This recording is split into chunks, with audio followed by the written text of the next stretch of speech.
Wake up, Adam, they are getting close.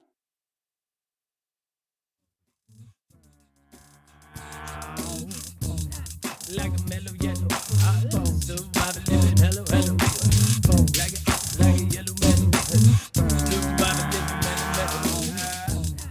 mellow. All right, what is going on, guys? It is Adam, aka Marf, and this is Marfoogle News. First off the bat, China's Xi tells military to deepen the combat planning, Xinhua reports. It says that Chinese President Xi Jinping on Thursday urged the military to deepen war and combat planning to increase the chances of victory in actual combat. Xinhua news agency said, renewing his calls to troops to safeguard China's sovereignty and territory. Xi said that the world has entered a new period of turmoil and change, and China's security situation has become more unstable and uncertain, according to state-run Xinhua. In the comments he made to troops while on an inspection tour of the Eastern Theater Command.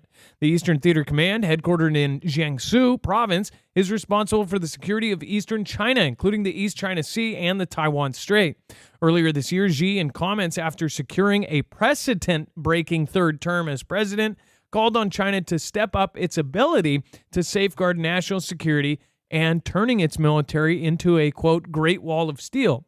During these speeches that he did, it was quite ominous. It was something that you look at and you hear the words and you see what they actually wrote in these speeches, and they're not just like, oh, our country's great. It's like these speeches that both him and Vlad have done in the past year sound like speeches that we're going to end up looking back at in history books and say this was when things started to turn.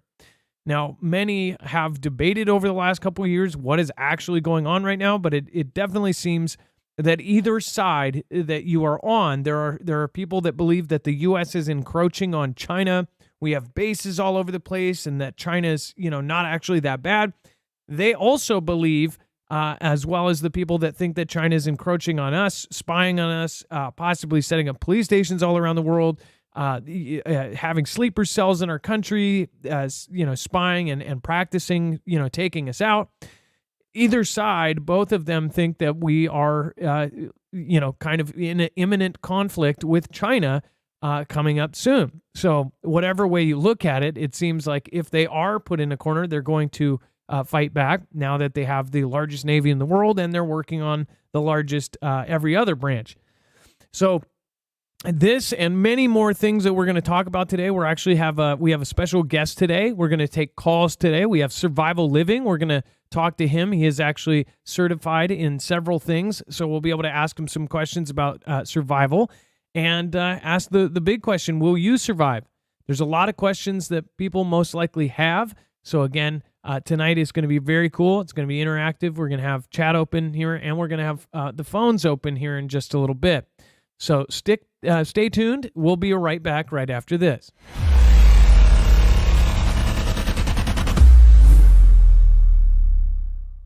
Nothing in the show should be considered legal, medical, or financial advice. The views of the callers can differ considerably and do not necessarily reflect my opinion, Dex's opinion, or anyone else who works with the show. You should always do your own research and consult with professionals. The internet is full of fake news, so please take everything with a grain of salt. If you have not already, it helps us out if you end up going through any of our affiliates, and it helps you out if you end up protecting yourself against cybercrime. NordVPN is one of the best and one of the easiest to use. If you do not have a virtual private network, it protects your IP address, which is your online identity, which actually connects to your real address and everything else. It also connects to you. If you know anything about how they are data logging and basically getting your profiles down, you can prevent that by having a VPN. Nord is, again, one of the easiest. Download it. It's like an on switch and off switch. All you have to do. Go to marfooglenews.com/VPN. Not only will you get a giant discount on this, but you will also be helping us. I appreciate your support, and I appreciate everyone that goes through any of our affiliates. Can't say thank you enough. Like a mellow yellow, survive living hello. Like a yellow mellow, survive living mellow. All right. right. What is going on, guys? It is Adam, aka Marf, and this is Marfoogle News. We are actually going to be bringing a guest in just a second, but for anybody that is new here, remember you can always go over to marfooglenews.com for a full bibliography of all of our sources. Every single article, tweet, video, picture, document that we're going to show you here today is all going to be available over on our website, and all you have to do is look for today's thumbnail. Will you survive? Guest starring Survival Living. Now, when you go there, you'll see the thumbnail. Click on it. China prepares massive drills in Guam. New nuke threat. Get prepped with Survival Living.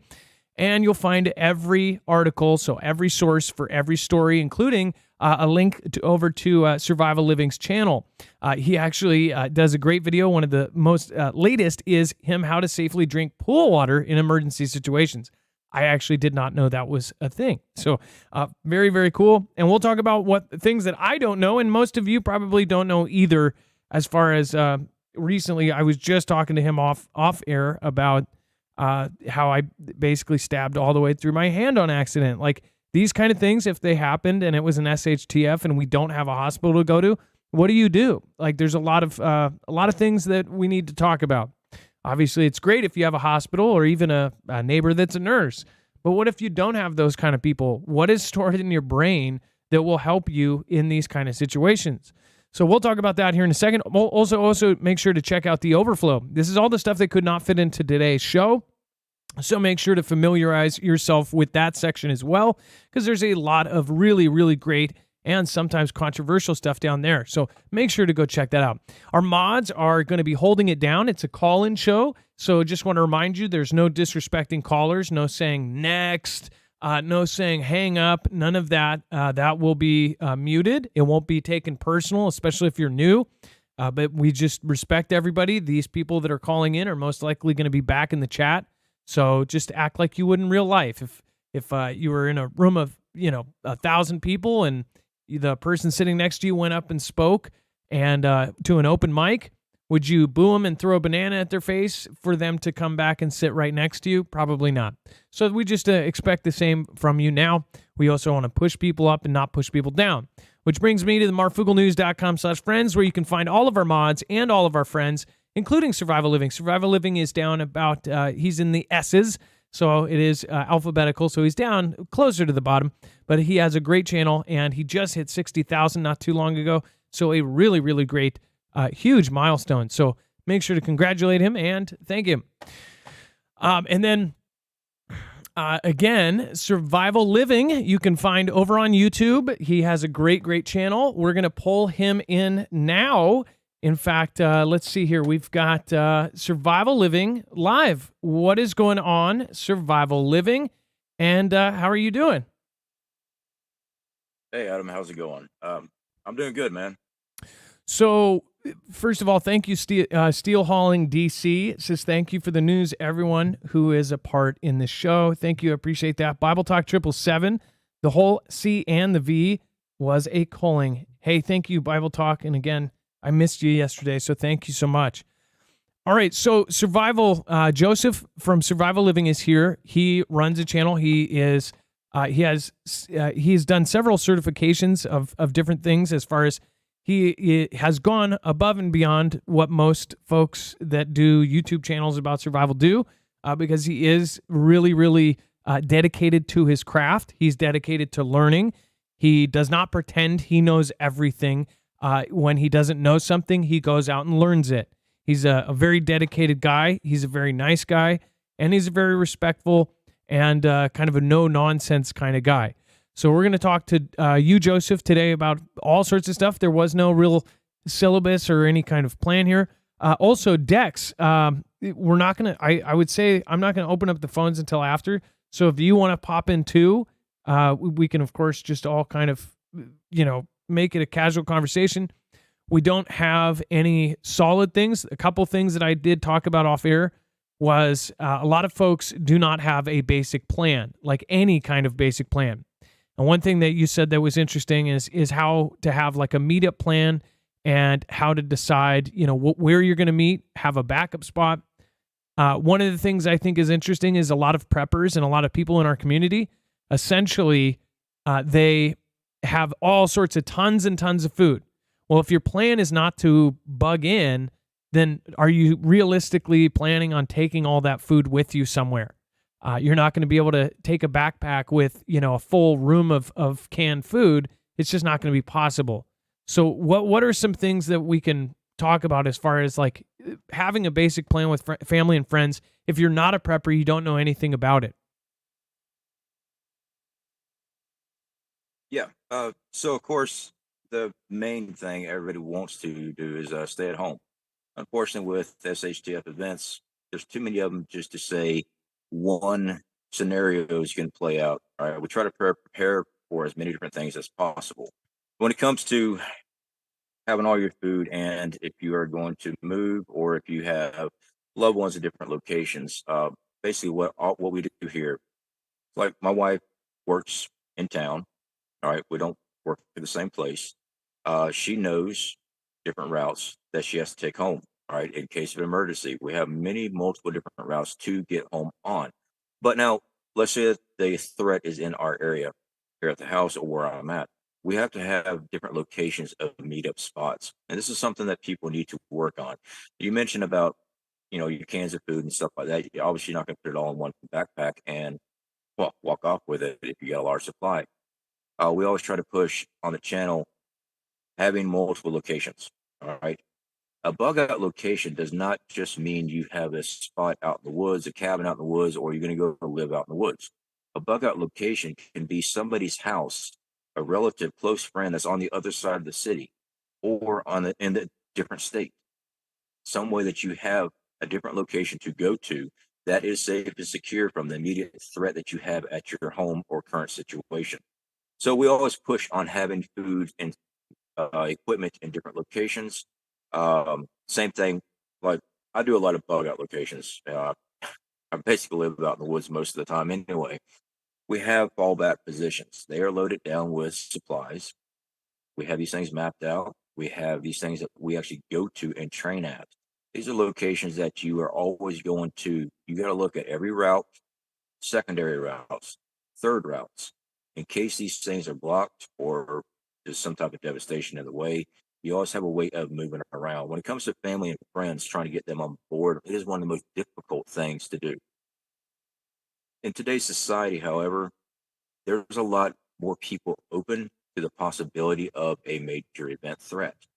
And it doesn't just have to be conflict as far as a global scale.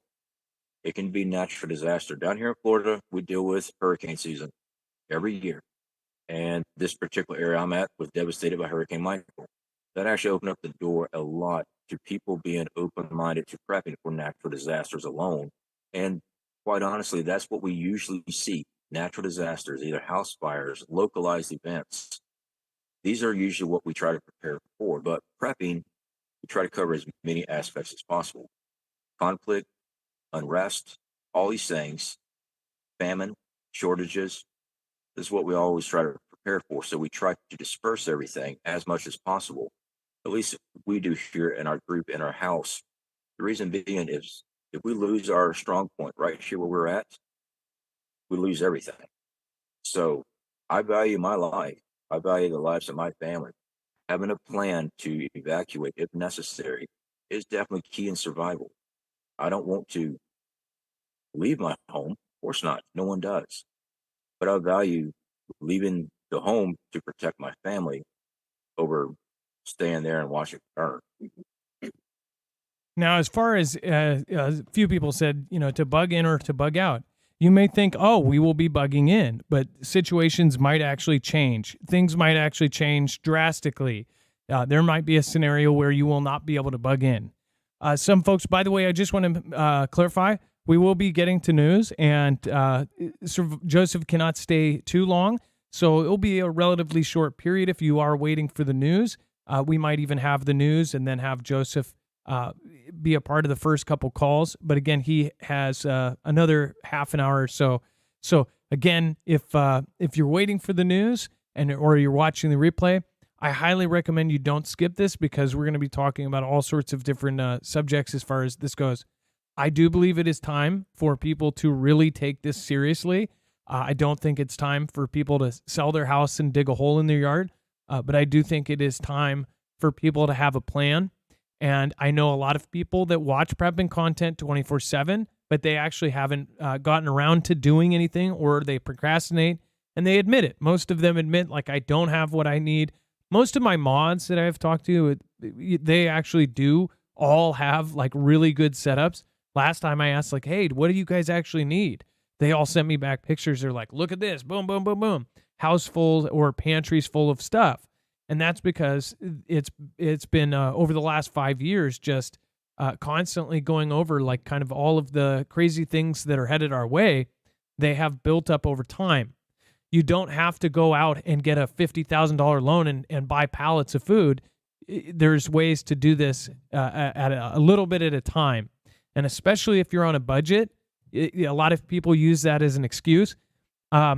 Joseph, if folks are on a budget, they can still prepare just the same. They just need to literally take a few dollars a week and get out there and try to do it, right?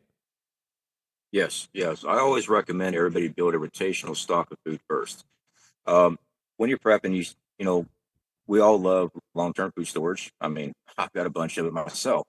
But when it comes to budgeting, you're trying to put food back for your family every week. When you go to the grocery store, even one can of food, canned beans, green beans, dry goods, rice, dried beans, even just one of those a week, and you put it back in a rotational stock. Next week, you go back again, buy the same thing, buy something a little different, so you change up your meal plans. It adds up quick. Now, there are ways of building this up, much faster, of course, by cutting costs in your own living situation. We've done videos on that, substituting things. We don't go out to the movies like maybe once a year. I mean, yeah, I'm not the best husband, but we sacrifice a lot to make sure. And my wife's over there in the background giggling too. We sacrifice a lot to make sure that we have what we need when we need it. Both my wife and I, we have been through hard times in life. We've had job loss, right? When I was injured, we weren't making hardly anything as far as income coming in. We actually lived off of our preps for a full year while I was going through surgeries, physical therapy. What income we did have coming in, that was paying our rent and electrical bill. We didn't have money for the groceries. That was our supplies.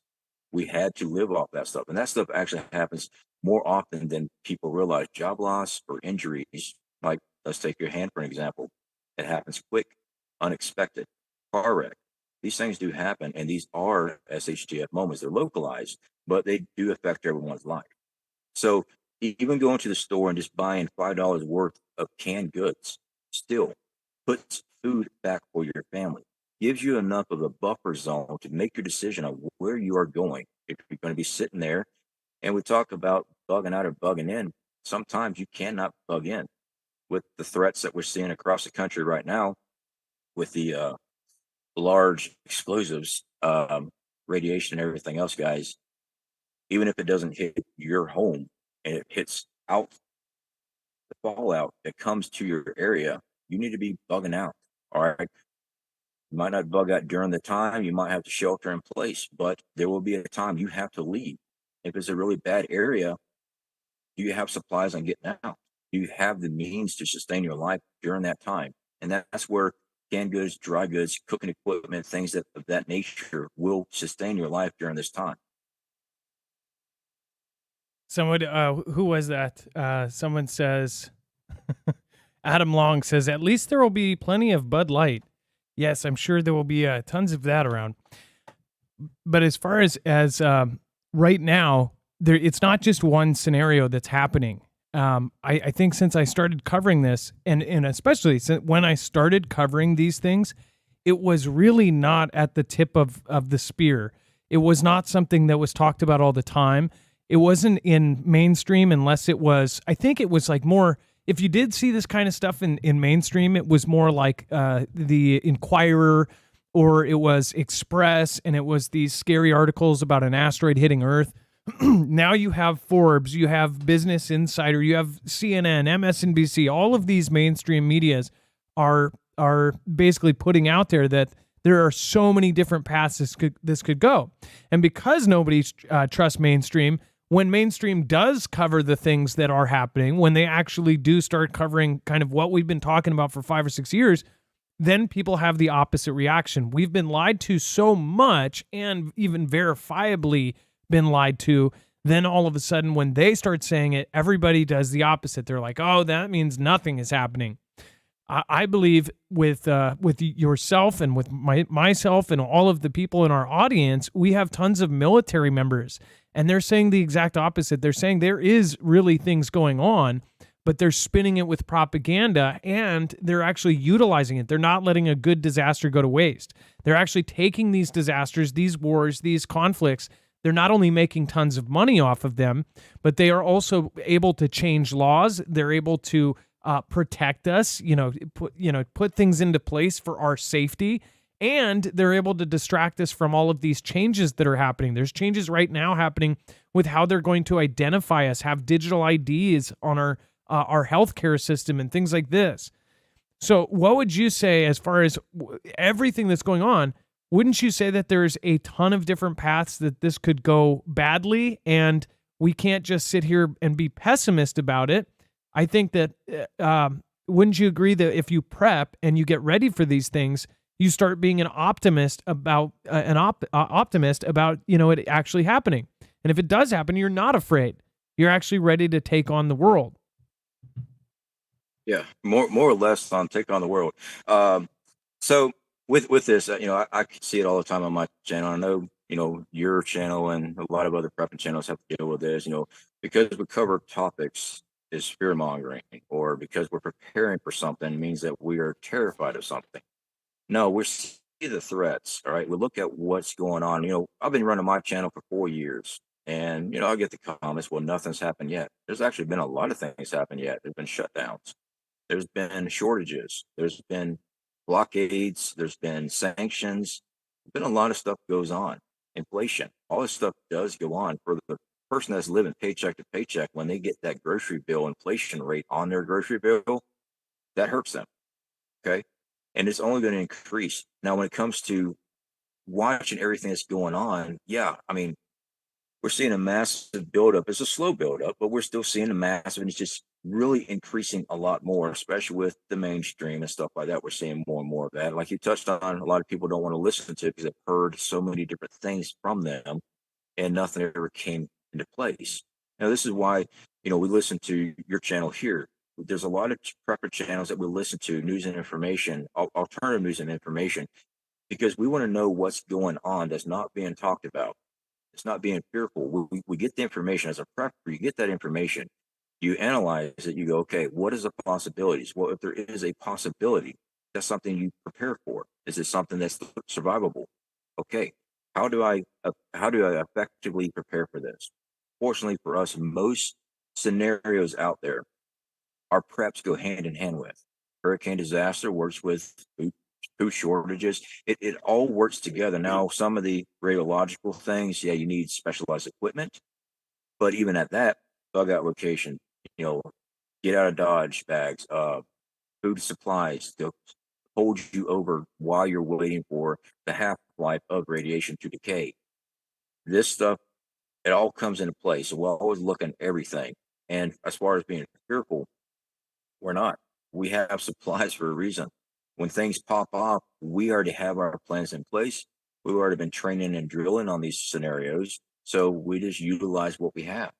These plans make it so we do sleep better at night because our eyes are open to what's really going on in the world. And it's not what's being pushed by the mainstream. And as far as even if people talk about nuclear destruction or anything like it, folks really react to that. And I think that it does go back to kind of the whole the thing that we're afraid of. We're all afraid of dying. It's baked into our brains. We have a fight or flight kind of response to things. And I think that the fear actually turns to anger to whoever makes you afraid. If you could think about it, it's kind of common sense. If somebody startles you, what is your first reaction after you're scared? If somebody pops out of a garbage can, like the millions of videos that have done, that person gets scared and then they get angry and they punch the guy jumping out of the garbage can. I think that people have that reaction. They just don't even realize it. As far as nuclear disaster, whether you think it's manufactured, whether you believe it even exists, whether you believe it's happening tomorrow, This is something that very well could happen to further an agenda. It could be any one of the parties that we've talked about, any one of the countries that is threatening this. This is less on my scale of like the 1 to 10 of crazy things that could happen.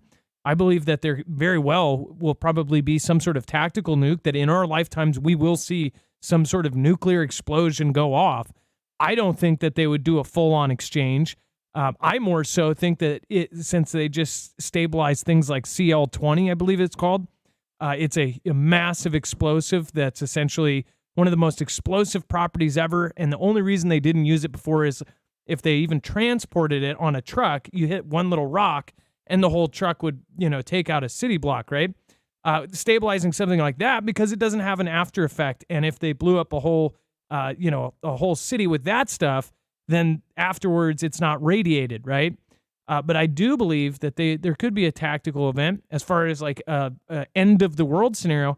I don't think we're at the end of the world. I think we are at the start of a new one. I think that this is all to bring in something greater. And it goes, I know that you don't really talk about the political scenarios and the geopolitics a lot unless it kind of crosses over into your space. But would you say that through prepping, you kind of do open your eyes to a lot of the scenarios? And then when you realize that all of these scenarios are kind of happening at once, wouldn't you say that it's probably one of the smartest things to do right now is to try to have some sort of prep, right? Oh yeah, absolutely. Well, with agendas that we were seeing getting pushed, and if you actually just dial back to some of the major events in the last 20 years, where we went to conflict with other countries over stuff that turns out was non-existent, but we had to get out there. You can go down the rabbit hole on a lot of things, and I do encourage people to do just that, because what we get information wise from governments and media never accurate. We can just look at the track records of it, and it's always manipulated for their own narrative and their own agendas on this. The ramp up that we're seeing is, just with the tactical nuclear exchange, it's becoming normalized. And that's what has us concerned on that aspect as well. The normalization of it, as if, oh yeah, we can expect this now. Well, when we start seeing normalization like that, if you look at everything else that's been normalized in our country, it makes you look at it and go, okay, this is a real possibility. As far as a full-blown nuclear exchange, I'm not expecting that. It doesn't mean it won't happen, but I'm not actually expecting it. We try to prepare for as much as possible, but a full-blown one, you better be down pretty deep with a lot of supplies for a couple generations. All right, something like that. But now for tactical, they're going to hit strategic targets. It's not going to be everybody. There's still going to be a lot of people that's here left on this earth, and I believe it's just going to be a way to get in there. We just had the power plant there, and you almost said the country's name. We had the power plant issue with both sides were saying the other one was going to do something with it and cause a radiological event. I covered that as well. I know you covered it as well. We were just trying to relay the information to people. This is what is being presented to the American people and to the world. All we're doing is relaying the information saying, hey, you guys need to get prepared, because they are willing to even talk about it, even say they're going to do this. And there's nothing you or I can do about that. What we can do is prepare our family for these scenarios, because right now, the agendas that they're pushing, whatever it is behind those closed doors that we cannot see or hear, that's being pushed forward. They don't care about what I'm saying. The only person that cares about me is my family. And I have to make sure that they are took care of in case of an event. Now, as far as the Zaporizhia plant, that's the big talk of the town, and it's all coming from UKR. I feel like people in a few months will look back and say, just like all of the previous things over the last year, there's been so much talk from the UKR intelligence of this event and that event. That's why that's what's actually put the most doubt in me about this whole situation. But what was crazy to me is that Senator Graham and Blumenthal, which a lot of us go, those guys are just shady car salesmen, right? These guys get up on this pedestal. They do their press conference. They say, Oh, well, there's bipartisan support, and there were many names on that list. I don't think people realize that. They might have been the front runners. Maybe they just don't have enough shame because they knew people were going to give them crap. But they got up there. But the names that were actually supporting that resolution, the Congress people that are supporting an immediate invocation of Article 5, which is World War III, if Zaporizhia gets either struck, if it has some sort of accident and blows radiation into NATO territory, or if any of that kind of thing happen, they're saying an immediate invocation of Article 5. That is World War III. That is exactly the kind of event that could kick this off. Now that happens, and then all of a sudden, UKR intelligence is saying Vlad is planning to do this. They're planning on doing that. And then on the other side, it's not like Vlad just goes, Vladimir Putin says, no, we're not. They actually say, yeah, that's being planned, but it's by the other side. So both intelligences are saying that somebody is going to do it. Meanwhile, all of these Congress members are saying, and the U.S. is the head of this whole snake, is saying that we want to support an immediate invocation of Article 5 if that happens. And they're talking, and then the rest of the talk that's been talked about for 2 weeks is immediately getting them into NATO, Ukraine. So like this is getting absolutely absurd.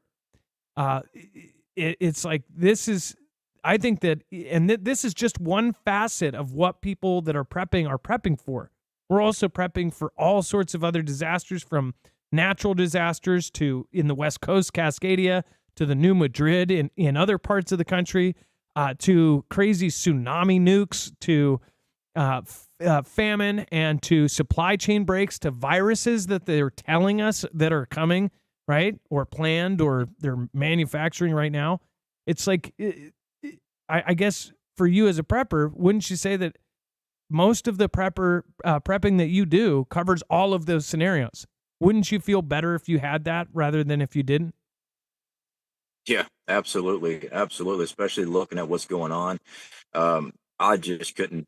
I couldn't see myself just sitting there being nonchalant about it with my head in the sand. Because I'm looking at it, I can look at the history of things.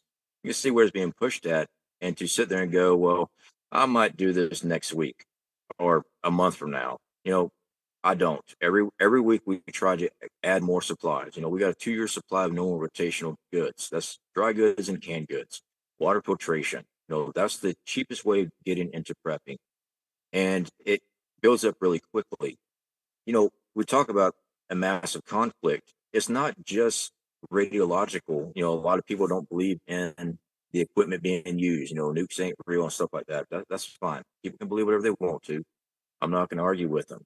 But what I'm aiming to say is, during a major conflict like this, there goes your supplies being shipped to America, especially with the people that's on the board of this. We get a lot of stuff brought in. We do not manufacture a lot of stuff here. A lot of this stuff that we do make gets shipped out. We import a lot of food, a lot of medical supplies, and a lot of our electronics. I mean, we import a lot. So when this stuff happens, you think the enemy is going to ship us stuff? No, it's not. It's going to come down to what you have is what you have. And that goes into learn how to grow gardens and stuff like that. It's nice having seeds, but if you're not out there practicing on growing a garden, your failure rate is going to be very high. You're not going to have such a great yield out of your crops if you've never done it before. But just because you have seeds doesn't mean you're going to be successful at it. Everything from weather to pests plays an effect. So yeah, having supplies is definitely a comfort. But when it comes to that, you need to make sure you don't have it all in one spot. Like ourselves, we keep a 3-month supply indoors. I don't mind telling people that because, I'm a YouTuber. We don't just keep everything here. We move stuff around. We train on going to locations. We have things in the ground. We have things in other group members' homes. These are people that we train with. They're like brothers. They're like family. We know these people. They know us. That's one of the biggest things is trust with people when it comes to prep and community. A lot of people want to break out and say, well, I'm just going to lone wolf it. Well, I will tell you this, you have to sleep at some point in time. But if you have a medical emergency, you need an additional person. You need somebody else. Some things you can fix yourself. A lot of things you can't. And another thing is, if there's no medical around, what are you going to do? All right. Like, you injured your hand with a knife. And I split my hand open with an axe. And that was during a film shoot. And I reached behind me just to move it out of my way and caught the blade. That quick, that fast. And that was the situation. Now, luckily for me, I do have training on a lot of things and I can actually take care of a lot of it myself. But what happens when medical facilities are overran? They just have too many people. Having skill sets, being trained in things is very important. Having even basic medical equipment, like these are not little first aid kits, actual trauma kits that you can build or purchase yourself. I do recommend building your own, but when it comes to that, learning how to use that equipment. Do you know how? Just because you got it, do you know how to use it? And a lot of people purchase things without really testing it out or taking the appropriate training for it. Well, so you mentioned and Dex, I think I saw you had something to say here too, but I did want to say that so if you weren't here for yesterday's show, I was cutting the top of a kitty litter. I still have it here. I was cutting the top of this to make a hole for a Roman candle, and what happened is the rubber closer was really hard, and then the rubber far out, it's like a bendy rubber. The knife was so sharp, it went like this.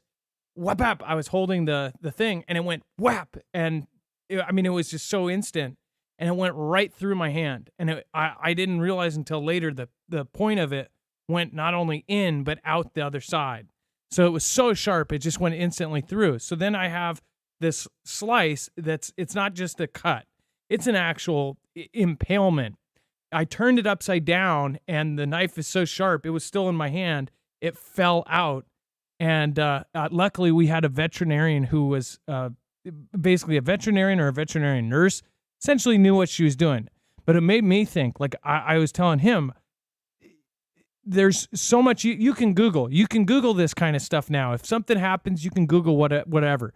But if there's no Google, if there's no hospital, what do you do in that time? He actually did a certification like Stop the Bleed.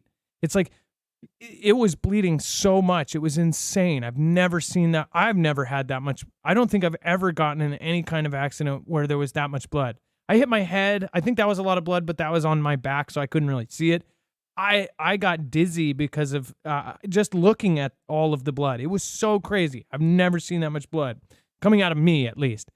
And if she didn't immediately know what to do, she squirted this special mix. My other neighbor had Melitethol. It was this Mexican-made thing that has aspirin in it and numbed it. And then they like sprayed it, cleared it out with distilled water. They did all this stuff, and then she put butterfly bandages and basically, tried to close it. I could have figured out the basics. I mean, I've dealt with cuts and all of that, but I've never dealt with an impalement. And I could only imagine if this was something or a friend or something, and there's no hospital, there's no ER to go to, there's no doctor around or nurse or any of that. What do you do? What if it was in an artery in some, one of my friend's legs or something, and it goes? Obviously, stop the bleeding. We've all seen that in the movies. Did we tie a belt around it?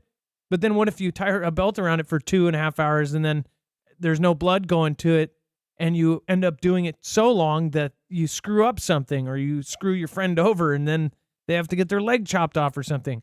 There's so much information that even as preppers that we try to spend time on, but you only learn when these things happen. You don't know until something bad happens to do that. Dex, did you want to pop in? Well, I had a totally different question. I don't want to derail your. Oh no, go ahead. I'm right now with medical. Okay. I would rather not talk about it. So survival living, you had mentioned the fact of spreading out your preps or spreading some of your supplies out. And I'm sure the answer to my question is probably an entire video, so I don't need the long version of it. But for people that don't know, like when it comes to burying, and you had mentioned burying, say food, or burying say supplies. A couple parts of this question. One, how deep do you need to go to protect against radiation? And two, can you take like those food buckets when you buy, already prepared food that comes in a bucket, can you just dig a hole in the ground and throw it in there and put dirt on top of it? Or should you do something else to protect that? And how deep do you go? Okay. Not a problem on those questions at all. So how deep you go with food buckets going into the ground? I always tell people go 6 to 8 inches below your frost level. So you want to take a look at your frost level of your area. The reason being is because once you're below that frost level, and that's to the top of the bucket, 6 to 8 inches below the frost level. I have a frost level of 6 to 8 inches here in Florida. That's below our frost level. So we're about a foot down in our location. That is to keep a constant temperature. Now, the food that you stock up is actually going to be fine with radiation fallout. Okay. Radiation fallout is not going to affect anything that is sealed. Food that is mylared up or canned goods can be washed off and used. All right. The radiation is not going to harm the food that's in there. It's when you ingest the radiation, that's when it actually causes problems with yourself internally. Now, we're not talking about a nuclear blast radius. Now, that has a different form of radiation that is bombarded through the material, and that there you cannot scavenge stuff like that. Now, just regular fallout, you're fine. So, on the level of the dirt, you're not worried about that at all. You're fine with that. It's different than a human body that's dealing with a fallout radiation buffer, because we're have internal organs that's going to be affected by that radiation compared to dry goods and canned goods. So those can just be washed off if they ever got radioactive dust on them. As far as the buy buckets of food and stuff like that from the store, my recommendation is to make sure you seal them up, because most of the time the lids are not really watertight. So when you put things in the ground, there will be moisture and condensation buildup in these things. My recommendation is get you some of those moisture packets, put them in those buckets, seal them up, tape it up, and drop it in. Or if you want to go to the more extreme, get those gamma lids on the 5-gallon buckets. Those have rubber O-rings that lock them down in place, and put those in the ground. So as far as radiation fallout on food, that can be washed off. You don't have to worry about any radioactive material like irradiating those beans or anything like that, or canned goods, because it's a different form of radiation. It's not like the blast radius that irradiates everything. So you'll be fine. So if I have a 5-gallon bucket and I take all the Mylar stuff that came from, say, my Patriot Supply bucket, which is not necessarily a 5-gallon, it's like a square bucket. I pop that open, I put it in my 5-gallon bucket, and I use a Gamma Seal lid on it. I could take that literally and put it right in the ground as is, and that Gamma Seal lid is good enough. Yeah, the Gamma Seal lid's good enough. What I recommend doing is putting a trash bag over it, just to keep the mud and everything, because the dirt will set down and it will settle on it, just to keep the mechanics of that lid from seizing up on you when you're trying to open it up. So I always put everything in a plastic bag first, garbage bag, tie it off, stick it in the ground. If there's air in it, that's fine, because when the ground settles, and I've pulled a lot of buckets out of the ground, done videos on it, it will be smushed flat against the bucket. There'll be no air in it at all. It just, once everything settles around, it squeezes out all that air. So it's just to keep the mud from getting into the mechanics of it. I used a picture for this, and it's like, this picture has a bucket in the ground with a single top ramen. I think you need to put a little bit more than that. It looks like they're like, oh, well, we'll just put a tarp and top ramen in there and we'll be set. I'm sure, I don't know what this was from, but I just thought that was funny. That's a bucket full of nutrition right there. Yeah, that's a so these single are top ramen. Gamma lids. That is These a right Gamma here are the lid? Gamma lids. Yep.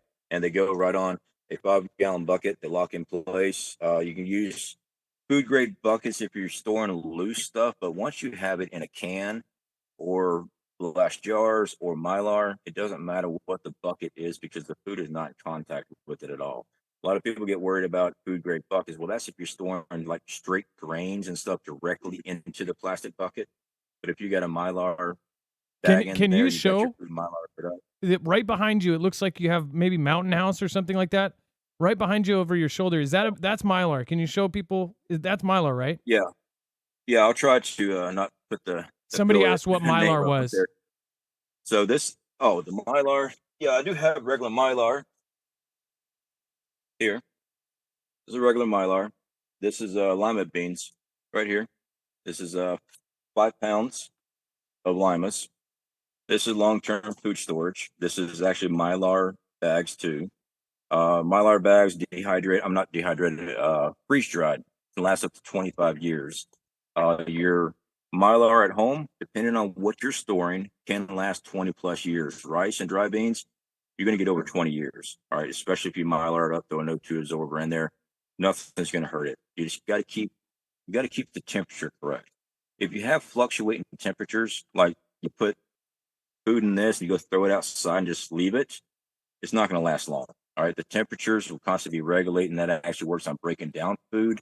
So as long as you have a way of regulating your temperature, like putting it in the ground, or if you have solar like we have behind us here, and by the way, that is protected by EMP shield, by the way, we have the availability to turn power on and run an air condition all day, all night. So we can always regulate the temperatures of things here. So temperature is very important when storing food. That's why when you put it in the ground below frost level, you usually get a temperature about 62 degrees constant. Winter, summer, it doesn't matter because you're 6 to 8 inches below the frost line. And a quick follow-up before you survive a living on that. If you're burying your stuff, is there any good tips or tricks for remembering where it is, or how to mark where it is, and obviously do it in a way that no one else is going to find it, but not so good that you can't find it? Yeah, everything is mapped out. I don't map my stuff out only because I know where everything is at, and my wife knows where everything's at too. We actually know the terrain. We train in it. Making maps out. We always talk about on our channel, reading topographical maps is one of the courses we actually teach in our class, is being able to navigate using a topographical map, using a compass, using azimuth shooting. So you can actually find locations of a drop spot area. You can put little flags up and stuff like that for the untrained eye and people that really don't understand what the flag or something like that is. They're not going to think of something buried underground. And a lot of people say you got to watch out for metal detectors. The odds are that somebody's going to be walking around your backyard with a metal detector during SHTF is not very, very plausible. One, I used to do some metal detecting. It's a very long, drawn-out process. You become a very easy target. So, there's different things you can think of that way. I've seen the comments, well, what about metal detectors? I'm not worried about somebody in my backyard with metal detectors or locations that I have stuff stored, because you got to be good to get to it. And it's rough, the places we put our stuff. So you can put flags up if you want to. I don't even like putting that up.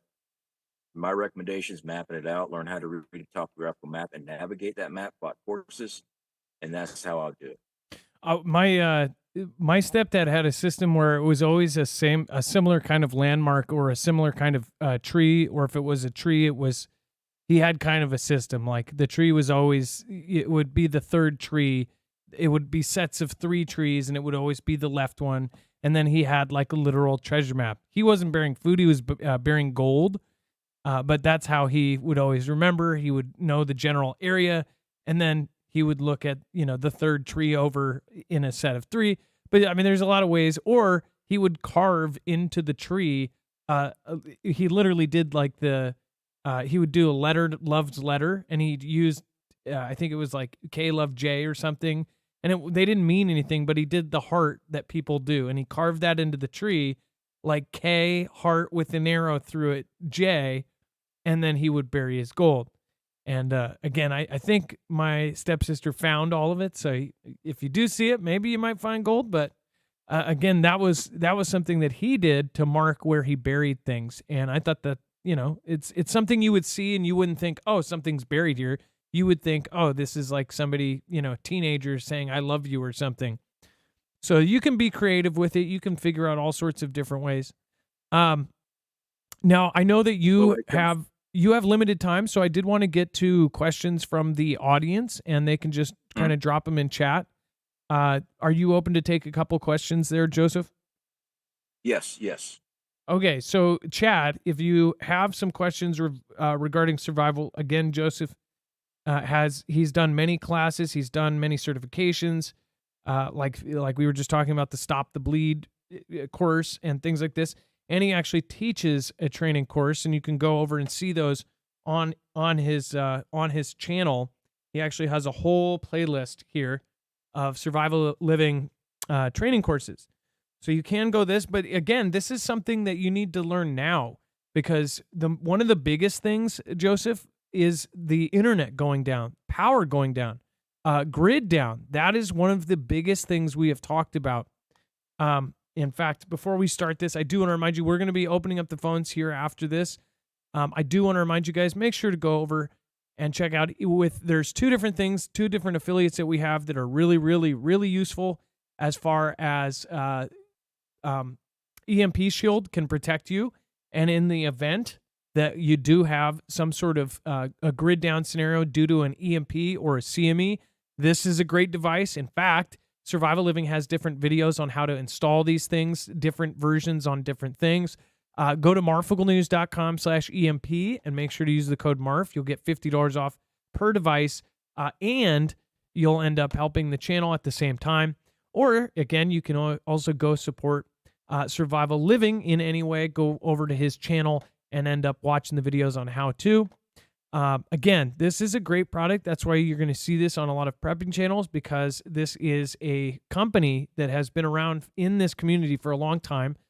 Andrew, in fact, one of the main people there, actually was a YouTuber, survival YouTuber before he did this, and he is definitely part of the community. He actually is an active part. So it is a veteran-owned company. It is also the same company that is now being used by agencies like DHS, DOD, and now they're officially on the DEMSO team helping the Texas grid. So if you want, the car version is the easiest, red to red, black to black on your battery, and then green to ground. You just do that to a part of your frame in your car, and then you're set. That couldn't be any easier. Again, if there are some more complicated versions, like if you do the house one, they say that you should get a electrician. But there's actually ones for like solar systems, things like that. He actually has videos for that. In fact, one of the first video, installing EMP Shield dual control on a solar system. So there's really, really cool videos out there on how to do it. Highly recommend it. You're supporting independent news. And again, you are also getting a huge discount when you go through these. So make sure to go check it out. All right. And then Joseph, let's take some questions. If you want, this is the one time where it's totally cool. Do questions in all caps. And again, let's not do all caps unless, if you're doing it once or twice, it's fine. We usually say try to minimize it. But Prepper Nurse, actually, that's one of the things he does is all caps for questions. Best way to stay cool in a grid down with Texas. Paranormal Biker, is that, I wonder if that is a question. Joseph, what about, and that's actually a good question. When it gets super, super hot, you were just talking about it's super, super hot where you are. Is there any tips or tricks as far as staying cool in a really super hot disaster? Power grid down is happening. Yeah, so let's go ahead and say that you don't have EMP Shield or have a way generators or anything like that to power up your home to an air conditioner or fan. Let's just take all the luxuries away. All right. So when I do outdoor survival, one of the biggest things down here in Florida is the heat and that sun. All right. In Texas, I know exactly what you're dealing with there because I've done some training out there as well. One of the best things I can ever tell you is get out of your house. That is a hot box. It's not designed like it was back in the day where you could open up a window and have a cross breeze blow through your home. They manufacture houses like, they're all the same. That is to shove a family in. Being outdoors, you need to get a shelter above you. Make sure it's high enough just so you have a sunblock right there. When I did a lot of training out in Arizona, the heat, as long as I had shade over me, I was fine. That direct sunlight was the brutal part. So now you have open air around you, so it doesn't seem like a oven directly on you. Now, when it comes to trying to keep it cool, of course, you don't want to just sit there in that shade at all times. But I'm telling you right now, if you got to be out there all the time, you're going to be in that shade.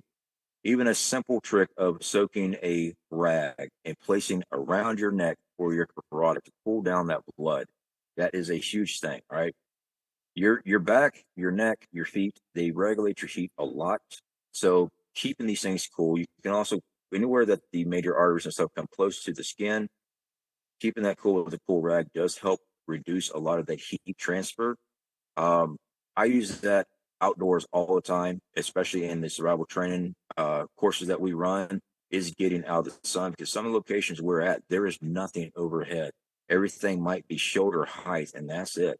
So you have to get out of that sun. But staying indoors during a summer heat and you have no way of pushing air through, that's a hot box. All right. You are just sweltering in there, and that's not a good place to be at. I do recommend having an alternative power, even if it's just a gasoline generator, solar generators, or solar grid. If you don't have the power to push an air condition, at least you have a way of pushing air with a fan. A box fan usually uses like 60 watts of power.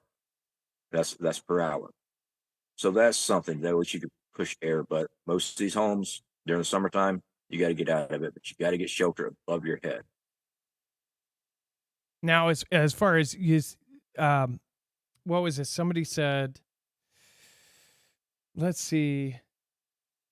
Next one. Let's see here. Oh, it just skipped you. Sorry. Gosh, that was a good one too. Went by so fast. I thought plants are the reason for all health issues, Doctor. I don't know if that's a question or just a really loud statement. Hold on here. What can you use to naturally clean your water to make it safe to drink? Juanita's review.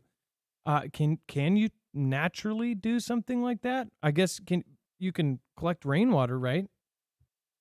Yeah, you can collect rainwater, but also got a lot of pollutants in there as well. I don't recommend drinking straight rainwater anymore. Not today's society. There's just way too much air contaminants in it. You can make a charcoal filter to help filter out debris, but when it comes to even rainwater, I recommend boiling it. Some of the water, though, waterways and things of that nature, you have to be careful what you're boiling. You have to take a look at the water. If you think there's any excuse me, any threat of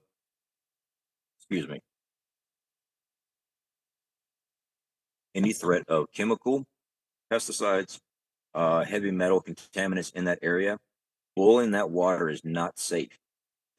Those products are still going to be in that water. Boiling is to get rid of bacteria. All right.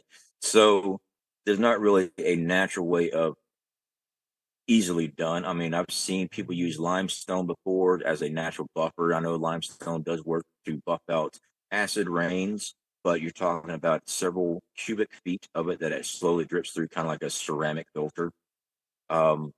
So naturally, I'd say boil water, but you need to take a look at the area itself. Now, there's a lot of misleading information on YouTube about boiling water. All you need is 1 to 2 minutes of a rolling boil. All right. So once you got your pot on the fire and you start seeing it actually boiling, not bubbling, actually rolling boil, 1 to 2 minutes will kill off any type of bacteria, because the temperature in that to cause that to happen will kill any type of bacteria in that water. A lot of people use it for like 5 minutes, 10 minutes, but you just wasting fuel because it's already at that temperature. Anything higher is just going to go to steam. So the physics of it, you're already in that range. Once it does a rolling boil, anything's dead after 1 to 2 minutes. Now, a couple questions here regarding water as well. Well, first of all, somebody said with pole shift, if pole shift happens, how am I going to find my buckets? I don't know, because if you go by what they're actually saying, what happens in pole shift is the entire world's going to fling, and we're going to have tsunamis all over the world. So I don't know. I don't think he could. I don't think. I think that's kind of like one of the hypotheticals where that will be the least of our worries. Let's see here. Somebody said, how far do we bury our food buckets? That depends. He actually answered that earlier. And it actually changes depending on your area. It's 6 to 8 inches in his area, but you would want to look on how far down. What is it called when it's the right level? You used a word for that. It's 6 to 8 inches below the frost line of your area. So where the frost actually, if you have a cold frosty, where that frost produces, it's 6 to 8 inches under that. And then somebody said how long and after fallout to plant vegetables and things like that, or EMP fallout. EMP fallout, you may not actually have fallout with that, I would say. But say nuclear fallout, how long after can you plant food and things? Isn't it like a year or something? Well, that's actually just depends on what type of cleanup work has been done. Usually they remove topsoil in the area. It's a very large project. With an EMP blast, there's not going to be any radiation fallout because fallout is actually from a ground burst. And what it is whatever the explosion was that slings the dirt and debris up in the air, that's the radioactive material. Compared to an EMP is an explosion above the surface. There's no debris to rain down on anything. So there won't be any fallout from all the information that I've been getting up on with EMP. You don't have to worry about that. But a ground burst, an actual missile hitting the ground and exploding, slinging all that radioactive material. Because once it does, those rays hit all that debris. That's all radioactive now. All that ash, all it is soil, wood, everything's burnt up, and that's the radioactive debris. And it depends on gardening on the topsoil. And that right there just depends on how big the blast was, where it's going at, and most of the times the whole civil defense type of thing. We're cleaning up with engineers. It's not an easy say on that. It's not going to be a couple weeks. I can tell you that much. Sorry, completely correct. AJ commented, did a super chat, said you with the pole shift, you just might find someone else's bucket. So you'll find a bucket, but it will be Chinese food. That's with the pole shift, it throws the magnetic compass off for your magnetic north. You would have to rely on just knowing where it is. Like I said, I don't put our stuff down on maps because I know where everything is. But if you're relying on a compass or shooting azimuth, if the pole flip happens and we're actually way past due on that, all coordinates is completely different. So whatever you had there, if all you had was on paper as far as azimuths and stuff, that's not going to be the same. Yeah, they're saying and this is another really crazy scenario that they are saying is not only Yellowstone is there's a possibility out there. People have said that some say that Yellowstone is overdue. Yellowstone would be a catastrophic event that could affect the entire world for a year to 2 years, they're saying. Pole shift is a catastrophic event that could affect us all. CERN, people of course have said that, and people laugh at that, but CERN is a real thing. They're trying to create a black hole on Earth, and that's actually in some of the most serious kind of simulations about Earth ending. You have Cascadia subduction zone could cause problems worldwide after it happens because it's a 9+ earthquake. It could actually trigger many volcanoes. It could trigger other fault lines like San Andreas. They even said, Chris Goldfinger, one of the lead seismologists of the Cascadia subduction zone, when I personally asked him, is there any chance that Cascadia could trigger either Yellowstone or San Andreas? And he said 20 years ago that would have been a laughingstock in that science. He said now they have absolutely confirmed it. It is a fact that big earthquakes can trigger other big earthquakes, and they can even trigger volcanic eruptions. So something like that, say Yellowstone, maybe it isn't overdue, but maybe it's getting close. Maybe it's 300,000 years to go, but then something shakes up the North Atlantic plate so much that it does end up triggering something. Like all of these are different things that preppers kind of look at. And yes, if you list all of the ways that the world could go bad, it does seem like, oh, everything's doom and gloom. But at the same time, if you're looking at it just as a list of things like, oh, well, if I could prepare for this, then I'll be set for this, this, and this, and that. That's why I say if you're prepped for the worst, then anything less than that, you are going to be set and you're going to be fine. So really great questions. A lot of people questioning about just as far as food and bearing. Obviously, there's a lot of people out there that are starting to figure out that they need to have kind of a backup plan, a meetup place, and these kind of things in line. Also, just want to shout out Nutside909. I'd rather be prepared and hear about it than be late and hear about it and not be prepared for it. Better to have something done than nothing. Great point, 909. I appreciate that. And then hello, fam. Hello, Marf, Dex, and Mods. I see a lot of great people here. Y'all are doing an amazing job on updating us, and maybe God with you, and let's hope for the best. That's exactly right. Hope for the best. And then there was another super chat about the tribulation. I can't see it yet. It's not populating, but I will make sure to read that here in a minute. So I just want to make sure I'm not trying to miss that. I just can't access it yet. Joseph, I know we're getting close here, so I'm gonna pull up chat here and see if there is. Okay, Rachel Queen says you need a lot of money for prep, so I do some of the rest is up to the Lord. I do some, the rest is up to the Lord. Joseph, we talked a couple weeks ago. Do you have something? I know like Alaska Prepper has kind of a payday preps. Do you have a similar thing, or is there a really good way to do cheap preps? Yes, yeah. So actually, I learned how to do payday preps for YouTube videos from Alaska Prepper. I was actually part of his community way before I ever started my own YouTube channel. Yeah, so I see the comment all the time: it costs too much to prep. When I was injured, it's all we could do to put $5 towards preps because everything went to rent and power bill, insurance, the phone bills. We didn't have it. We lived off of what we already had prepped. Granted, though, I was working, making really good at the time before I was injured as a welder. So, I've been prepping for a very long time. So we had that to fall back on. But even during that time, we were still putting $5 a week back. We had to change our shopping area. It's, we use Walmart a lot.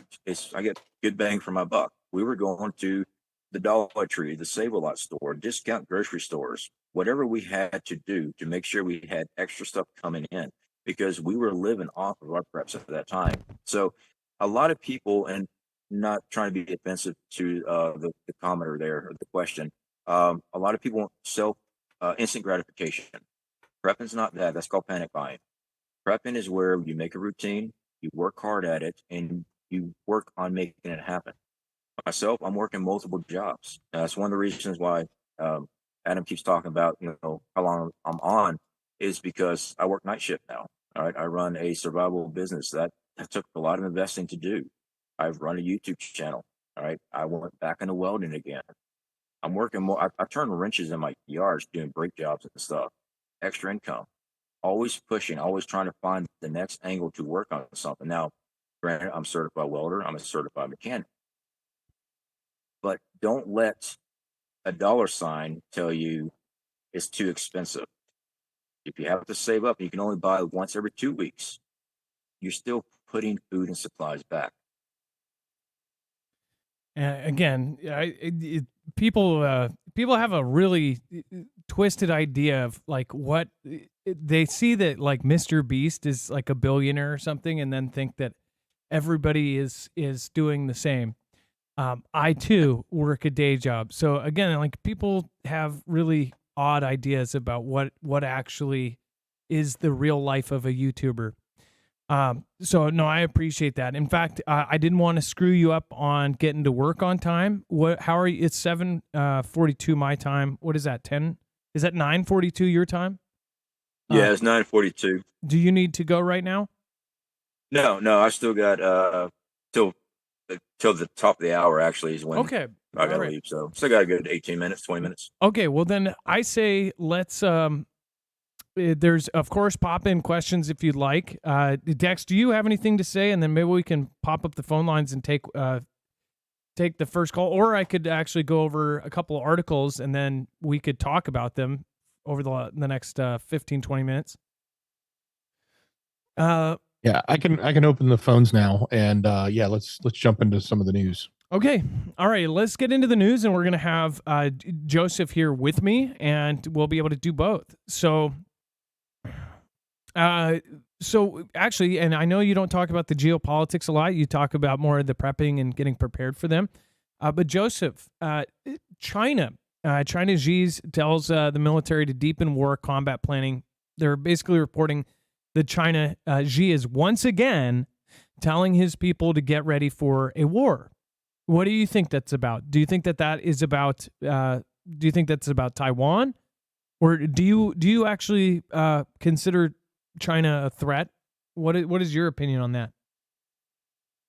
Oh, I definitely think that country is a threat. I believe that it's multiple aspects. That one is Taiwan, but I also believe it's going to be a bigger push on a new currency. We're seeing, we've been keeping track of economics as much as possible here at the house as well, and also a lot of other preppers on the BRIC system on how they're trying to push and back up their new currency that they're trying to push to get away from the American dollar.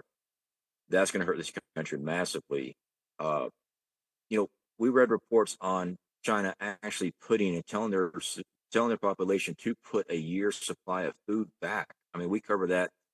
I know you covered that also. I believe it was last year or the year prior, and it was even before the the shutdowns that were going on. Before all that stuff was even going on, they were saying you need to get these supplies put back. Now, a lot of news with that country is so hard to cipher through because of the way their government is. You know, it's trying to watch how I say certain things because of the platform. It's been a lot more lax, and you haven't been on in a while, but like you can say country names now. There's a lot of things that have dropped off our list, but you obviously the big ones like the V and the CV. Even the ones about the putting the ballots in the box. They said that you can talk about that now, but I don't believe it. They're trying to trap people and get them off. And again, we talked about this before the show. People tell you like, oh, well, why don't you say certain things? And it's like, okay, well, we can go out in a blaze. We work on channels. You worked on yours for 4 years. I worked on mine for 5 or 6. And it's like you work 6 years, then you say one sentence, and then all of that's gone. But you went out in a blaze of glory, and those 2 people that heard your message, they're going to make a statue to you and go, he was balls to the wall until he was gone. What a great man. And they'll go, oh, but he's gone now, even though you'll be on Rumble and everywhere else, but they just won't find you. We have to reach the masses, and we have to reach the people that aren't already over on the alternative places. So anyways, back to the point though. Sorry.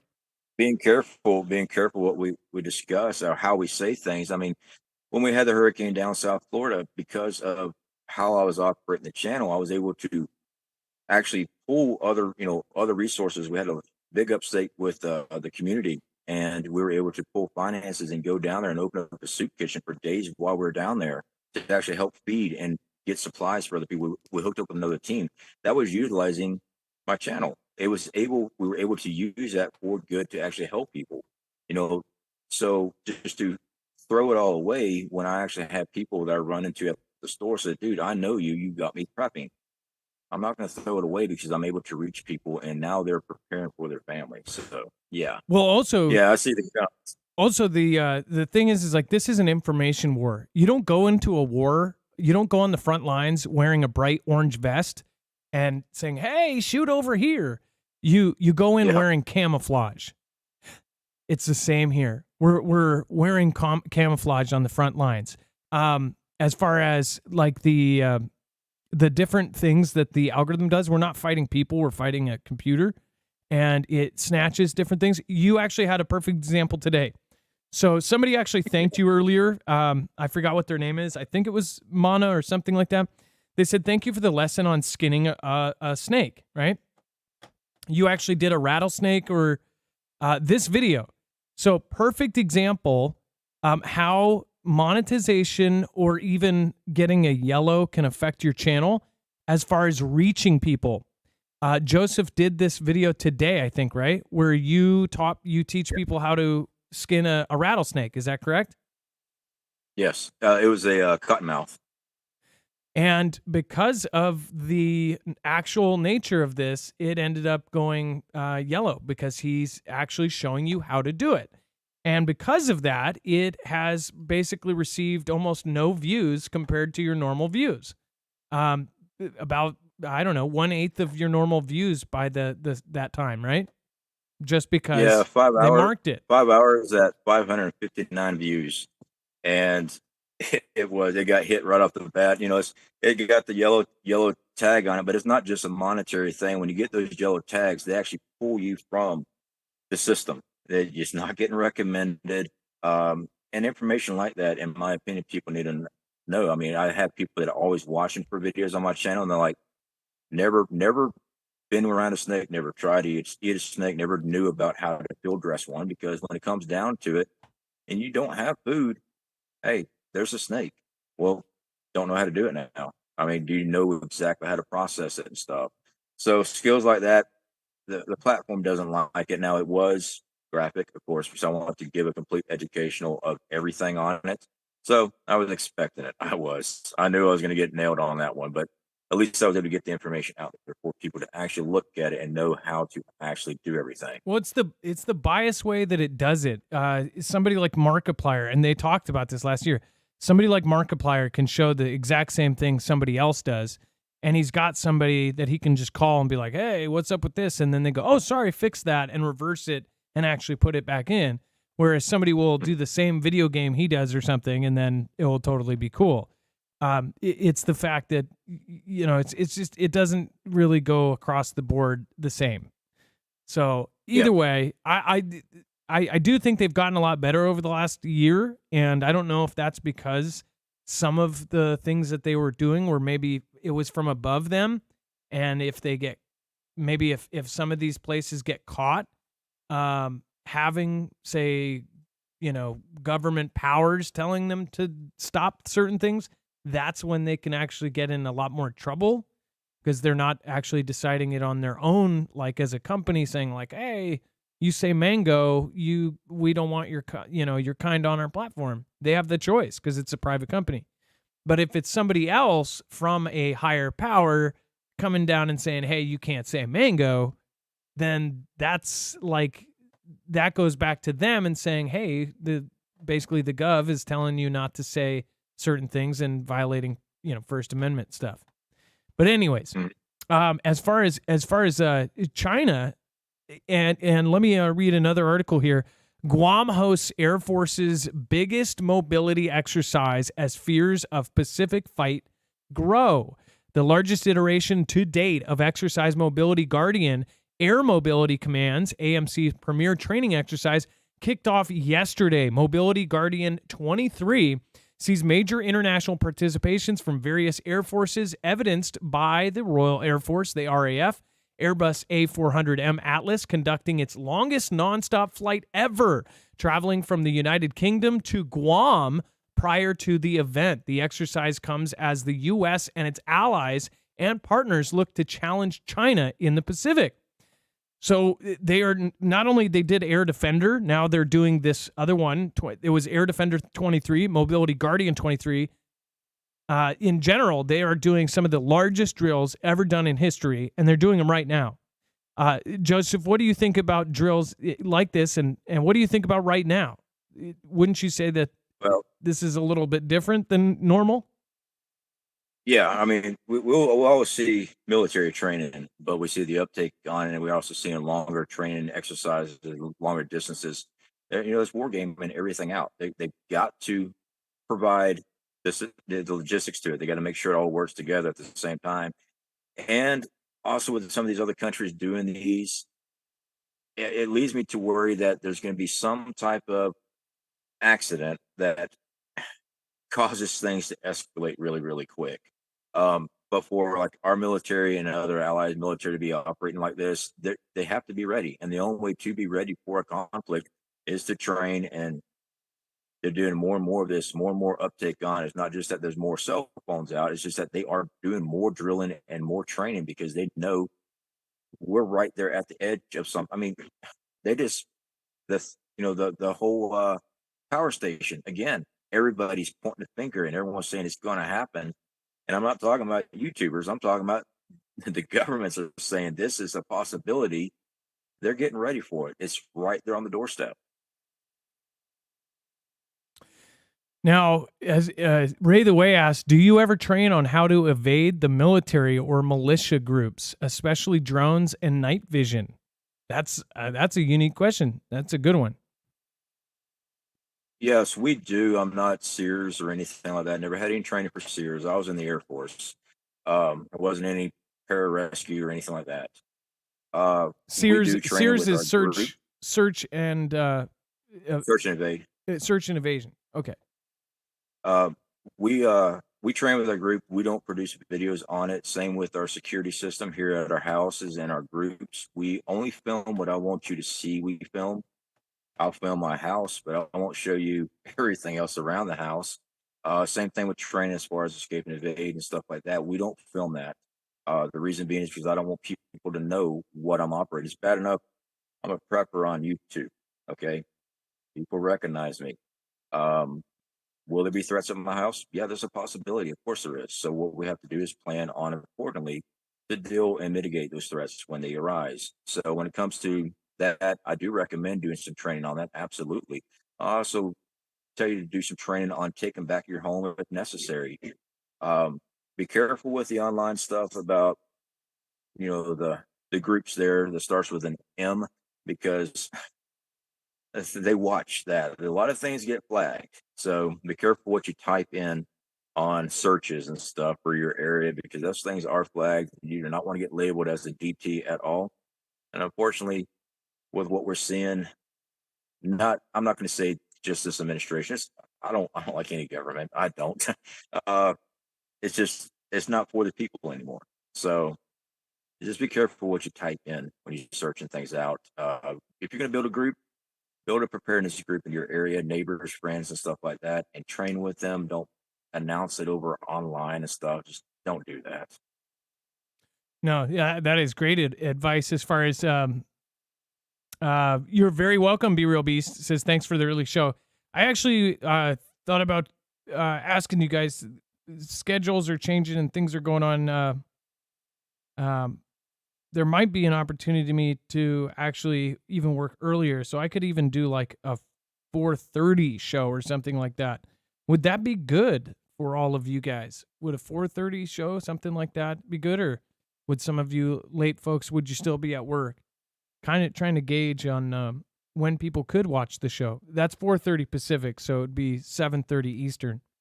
Sweating Ministries, now I see your comment. Hey, everyone, I encourage you to look into Daniel and the 7-year trib and the peace and security verse and what's happening on September 18th through the 19th, which Feast of Trumpets is the day before.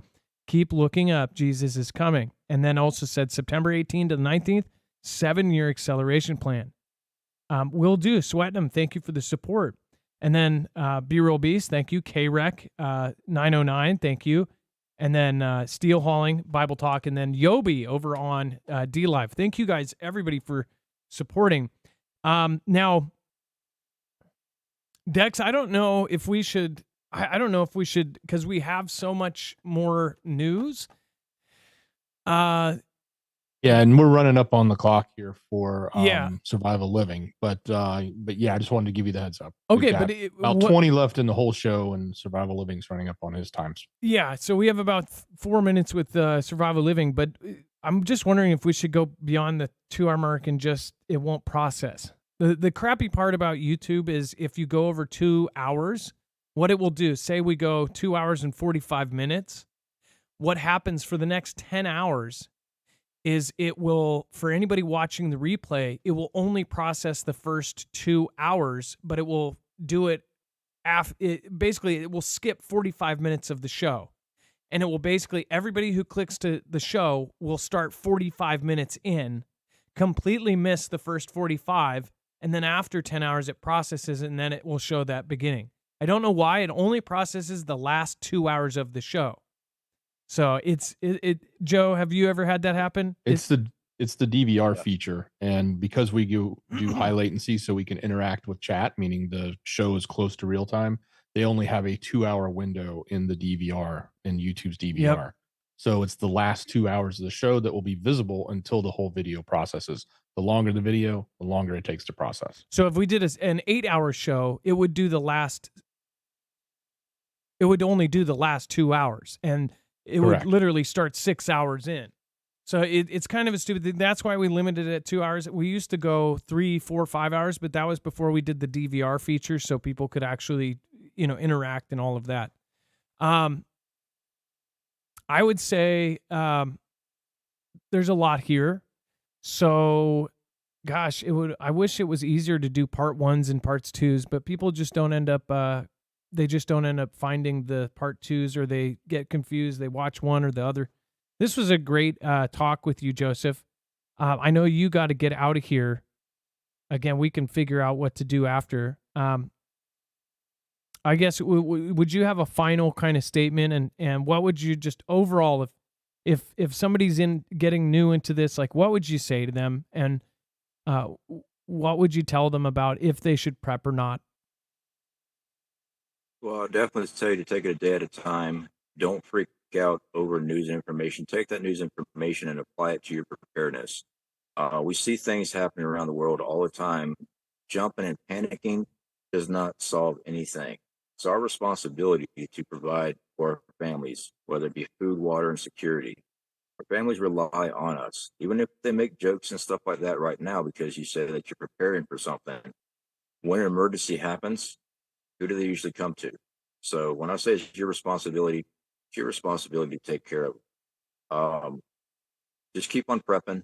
No matter what you see, keep on prepping. Normal rotational stocks is one of the easiest and most efficient way of prepping, because you're actually living off of it. You're using these products. They will never go bad because you're always using it and replacing it.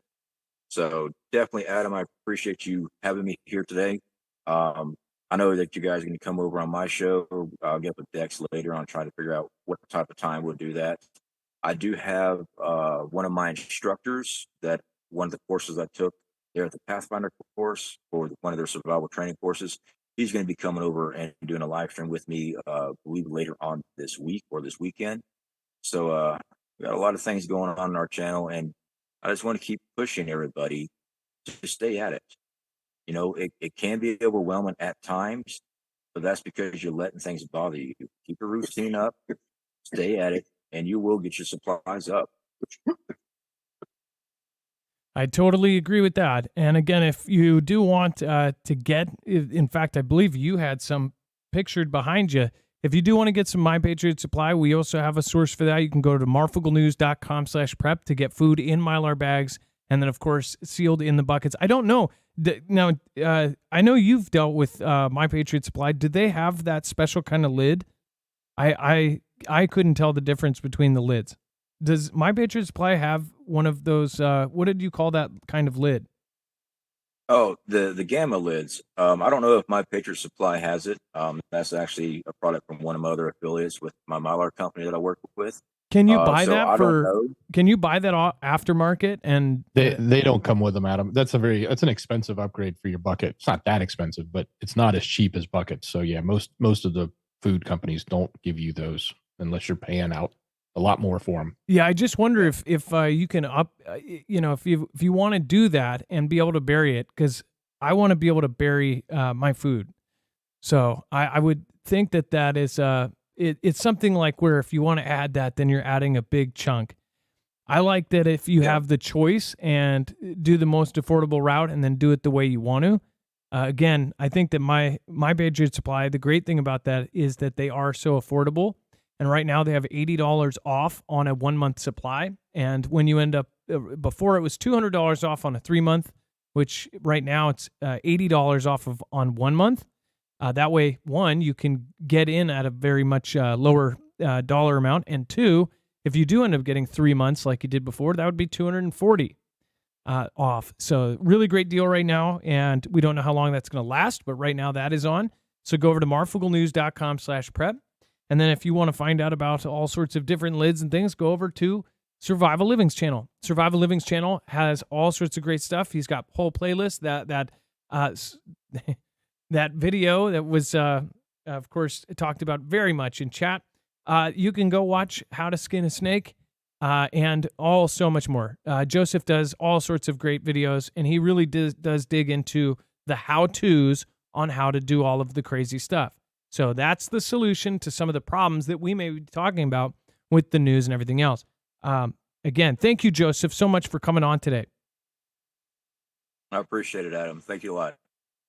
All right. Well, you have a wonderful night, and we will see you later. And we're going to try to flash through the rest of the news real quick. And thank you so much for coming on. All right, guys. You have a great night. All right. Bye-bye. All right. And then let's see here. Like this. All right. And that was Survival Living, and really, really appreciate him coming on. And again, we will notify you when we're going to be going over there so we can kind of do a reversal and pop over to his channel. And then thank you, everybody that has popped in. Thank you to the new members tonight. Thank you, Yobi. Thank you, Scooby-Doo-Do-Right, Beer Juice. Savannah Sushi, it looks like in the very beginning. Thank you. Appreciate the support there over on D-Live. And let's see here. Be Real Beast. Thank you, Ray the Way. Thank you, AJ. And then thank you, Steve Senkins for subscribing. Thank you, Billings for subscribing. Thank you, Marching On for subscribing. And thank you, Billings for subscribing. I appreciate that. And then new members, thank you, Curb Creeper, Bobby Sue Fry. We've got, of course, Hunter's dad. Just grabbed a badge. Rethink Inc. I love that. That's awesome. Jason Bishop, Dave, Billy Jacks, Wild America. Thank you for grabbing a badge over on YouTube. Jason Smith, Tyler Jones, Rachel Queen. Again, thank you for not only being active in chat, but being a member. Isella Romero, Marcy Rush, and Nummy Nummy. Thank you, Truth Iris. I don't believe I saw, I believe I got your question through, but if not, we're going to have Joseph on again, and we will make sure that we'll try to do we might just have a 2-hour block for things like this. We should have probably did that where we had a 2-hour block of questions and prep, and then people could have chose whether they wanted to do the news or the survival questions. But I really hope that people that wouldn't have normally stayed for that stayed for this. As far as the news goes, we will just kind of hit the really, really important stuff. And we'll, if there's anything super important, we'll also touch on this in tomorrow's show. But it's, again, Zelensky talked about, don't be surprised if the Chechen leader marches on, of course, the Kremlin. We had Medvedev says that Russia could use nuclear weapons to end war in a matter of days. Now, Medvedev has said a ton of stuff like this all over the place. Again, it's like Medvedev is the mouthpiece of, psycho, take everybody out with nukes kind of thing. I think it's part of their propaganda. I think Medvedev knows that. Medvedev's old school propaganda. So he knows how to use that fear properly, I think. But again, crazy stuff. Dex, go ahead. Well, on one hand, take both of these guys on the opposite sides of the fence, right? Fighting each other, and look at their track record for what they say. Like, Zelensky's been telling us left and right about, this is going to happen at Zaporizhzhia, and we've got, Medvedev saying, oh, well, we should launch nukes. We should launch nukes. But neither one of them of what they say ever comes to fruition, which is kind of not frustrating, but it's obvious. Like, you can sort of see, like, look, these, they're talking up the Ganda side quite a bit. Well, it's like, how do world leaders like this say this kind of stuff every day? It's like, you would think. So people say, oh, clickbait on YouTube, right? This is like the human form of clickbait. Medvedev is a human clickbaiter. Zelensky is a human clickbaiter. The guy says every day something's horrible, this and that is going to happen. And you go read it and you say, whoa, that's a crazy quote. But then it never freaking happens. The good thing is I'm not praying for the things he says it to happen because they are scary as hell. He's talking about Article 5 essentially being invoked over a nuclear disaster. Go ahead, Dex. Yeah, he's getting ready to walk into a major, or NATO is getting ready to have this major meeting in like the 11th, like 5-6 days from now. He's probably going to be there, or in one way, shape, or form or another, be participating. You would think he would want to walk in with a whole lot of credibility. But, like you said, human clickbaiting doesn't, but I don't know that it matters, right? I don't think it matters because I think they're in on it. They're all in on it. Like, a lot of us believe this whole thing is just one giant orchestration. He's an actor. He's been an actor, and he probably still is an actor for all we know. Just my opinion, but yeah. Well, if you don't believe it, let's just here. I just want to, let's see.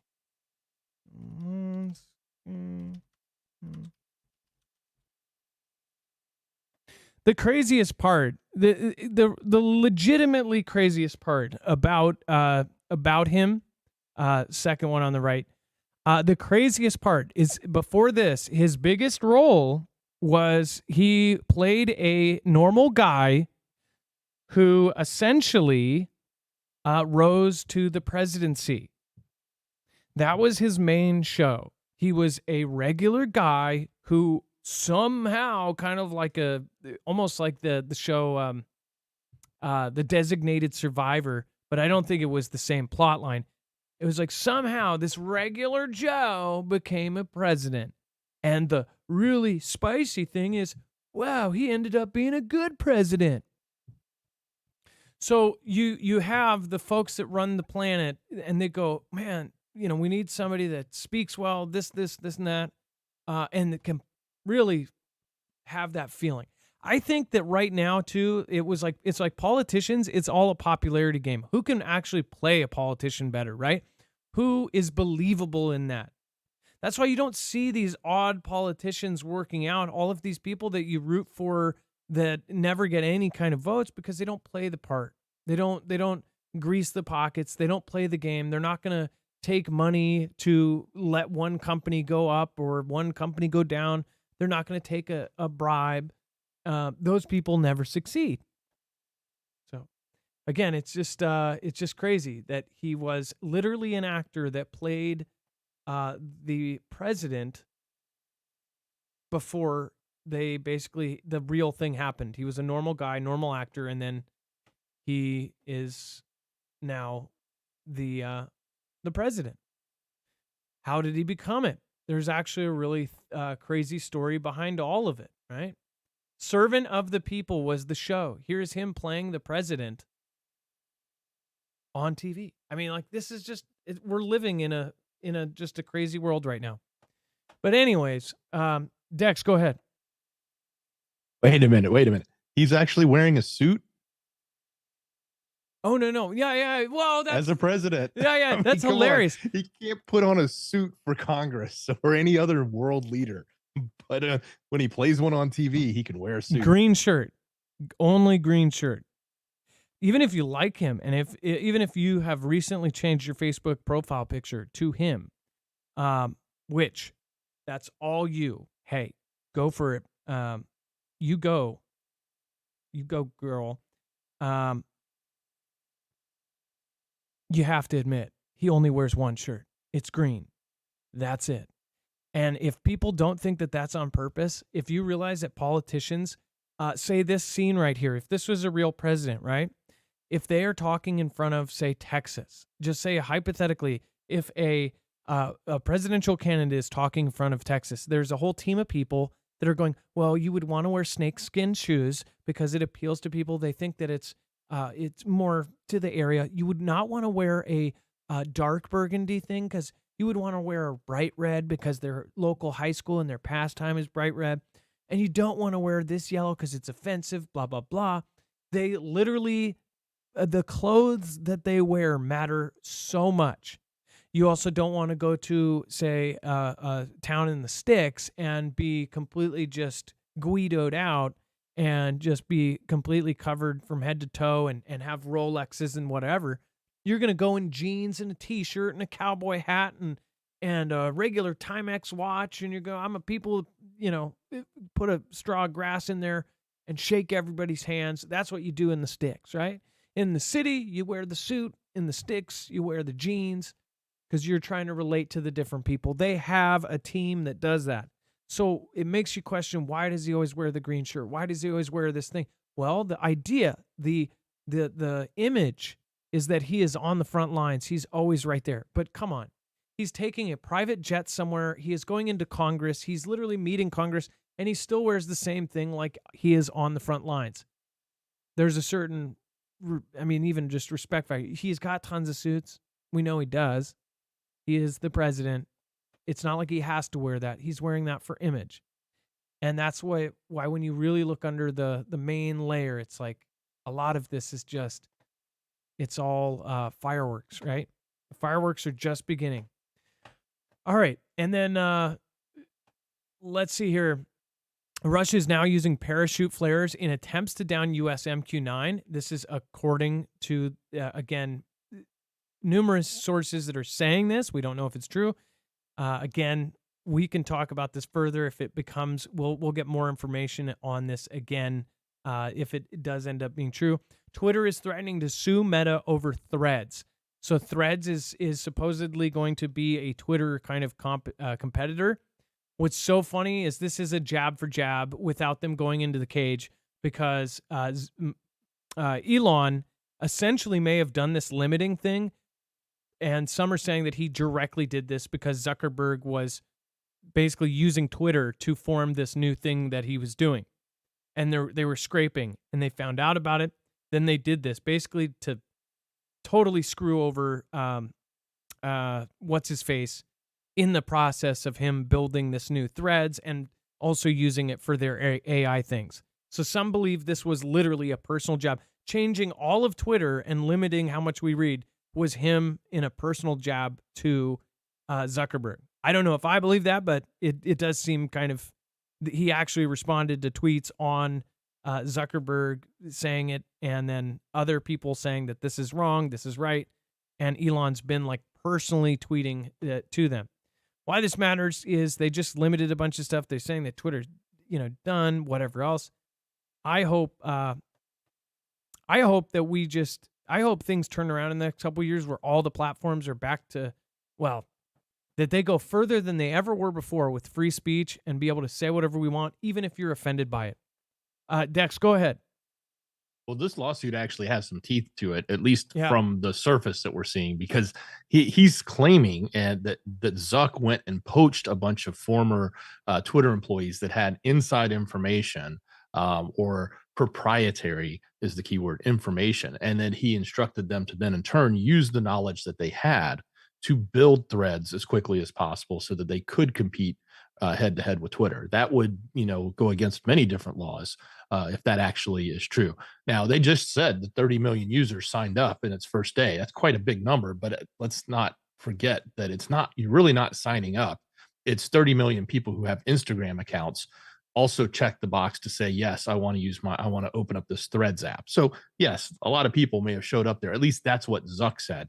Blue Sky reported 50,000 users, but we don't really know. But nonetheless, if he really poached those employees and they are using information from the information they have from Twitter to build it, then that's a big issue.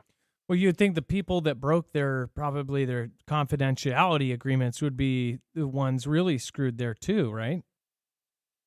Oh yeah, both of them will. Yeah. But they go after who has the most money, and the employees have no money versus the Zuck and the large company. So with the whole thing right now, it's like, this is an extremely powerful thing. We don't know who is actually a liar behind the scenes, but I know that they're obviously trying to here. You know what I saw today, and nobody likes the C, U, and the NT word. It's a horrible word. It's a disgusting word. My mom, I grew up with 3 sisters and a mom, and they hate that word. The C word that usually is reserved for, they call women it. In Britain and other places in the world, they call whoever, everybody and anybody. You step on somebody's shoe and you're called that.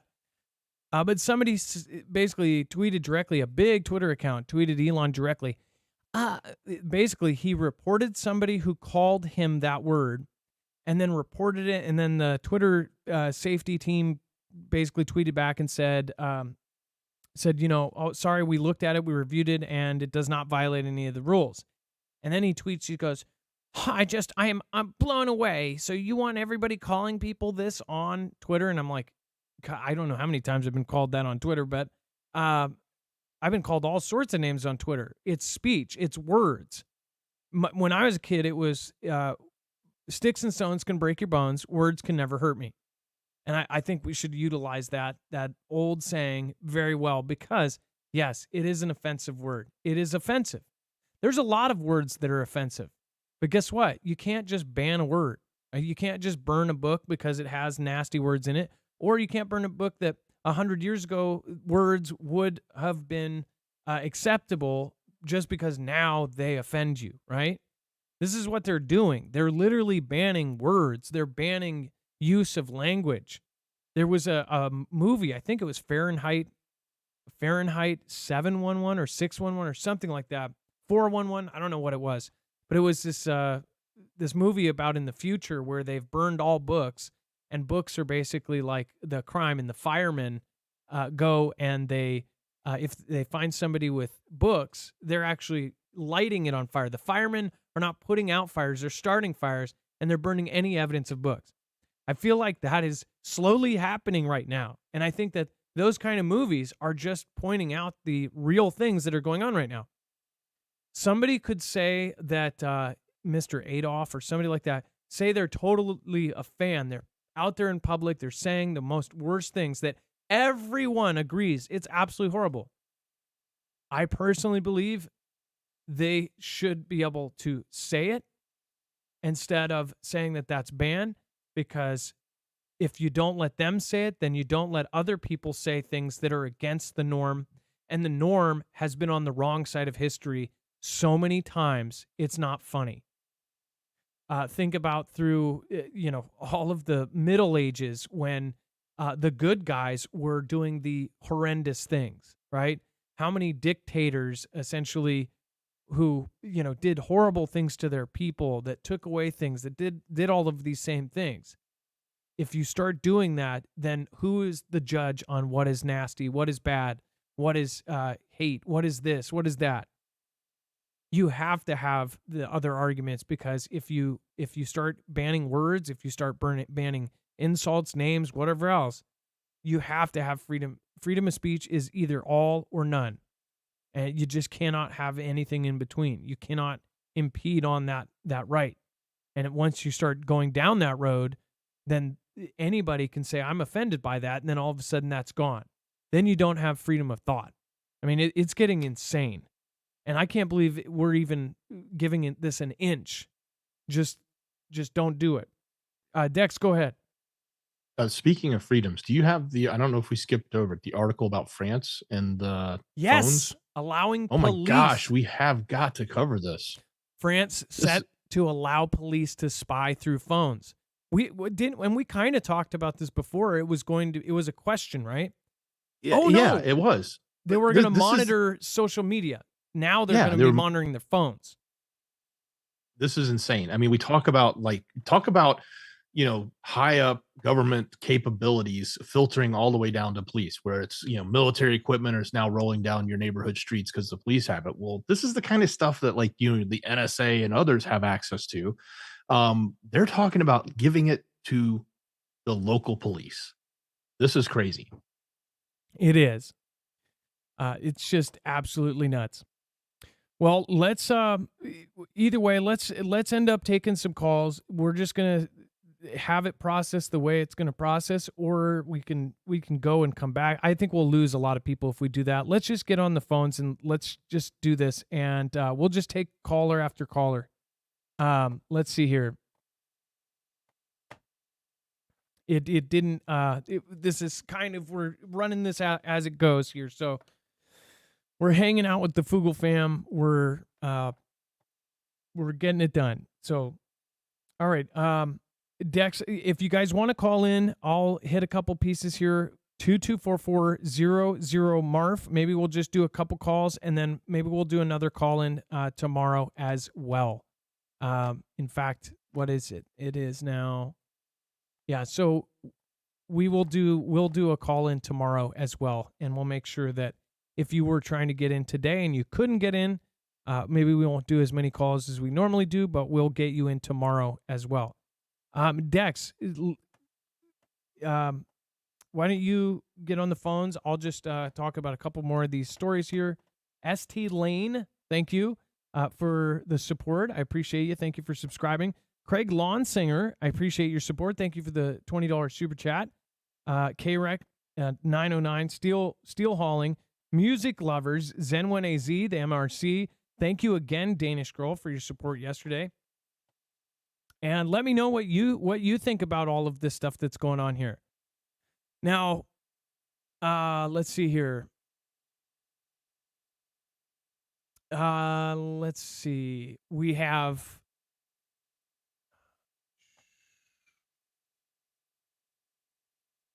Janet Yellen arrives in Beijing on mission to find common ground for U.S. and China. Treasury Secretary Janet Yellen landed in Beijing on Thursday on a 4-day trip aimed at finding common ground as rivalry between the U.S. and China becomes increasingly adversarial.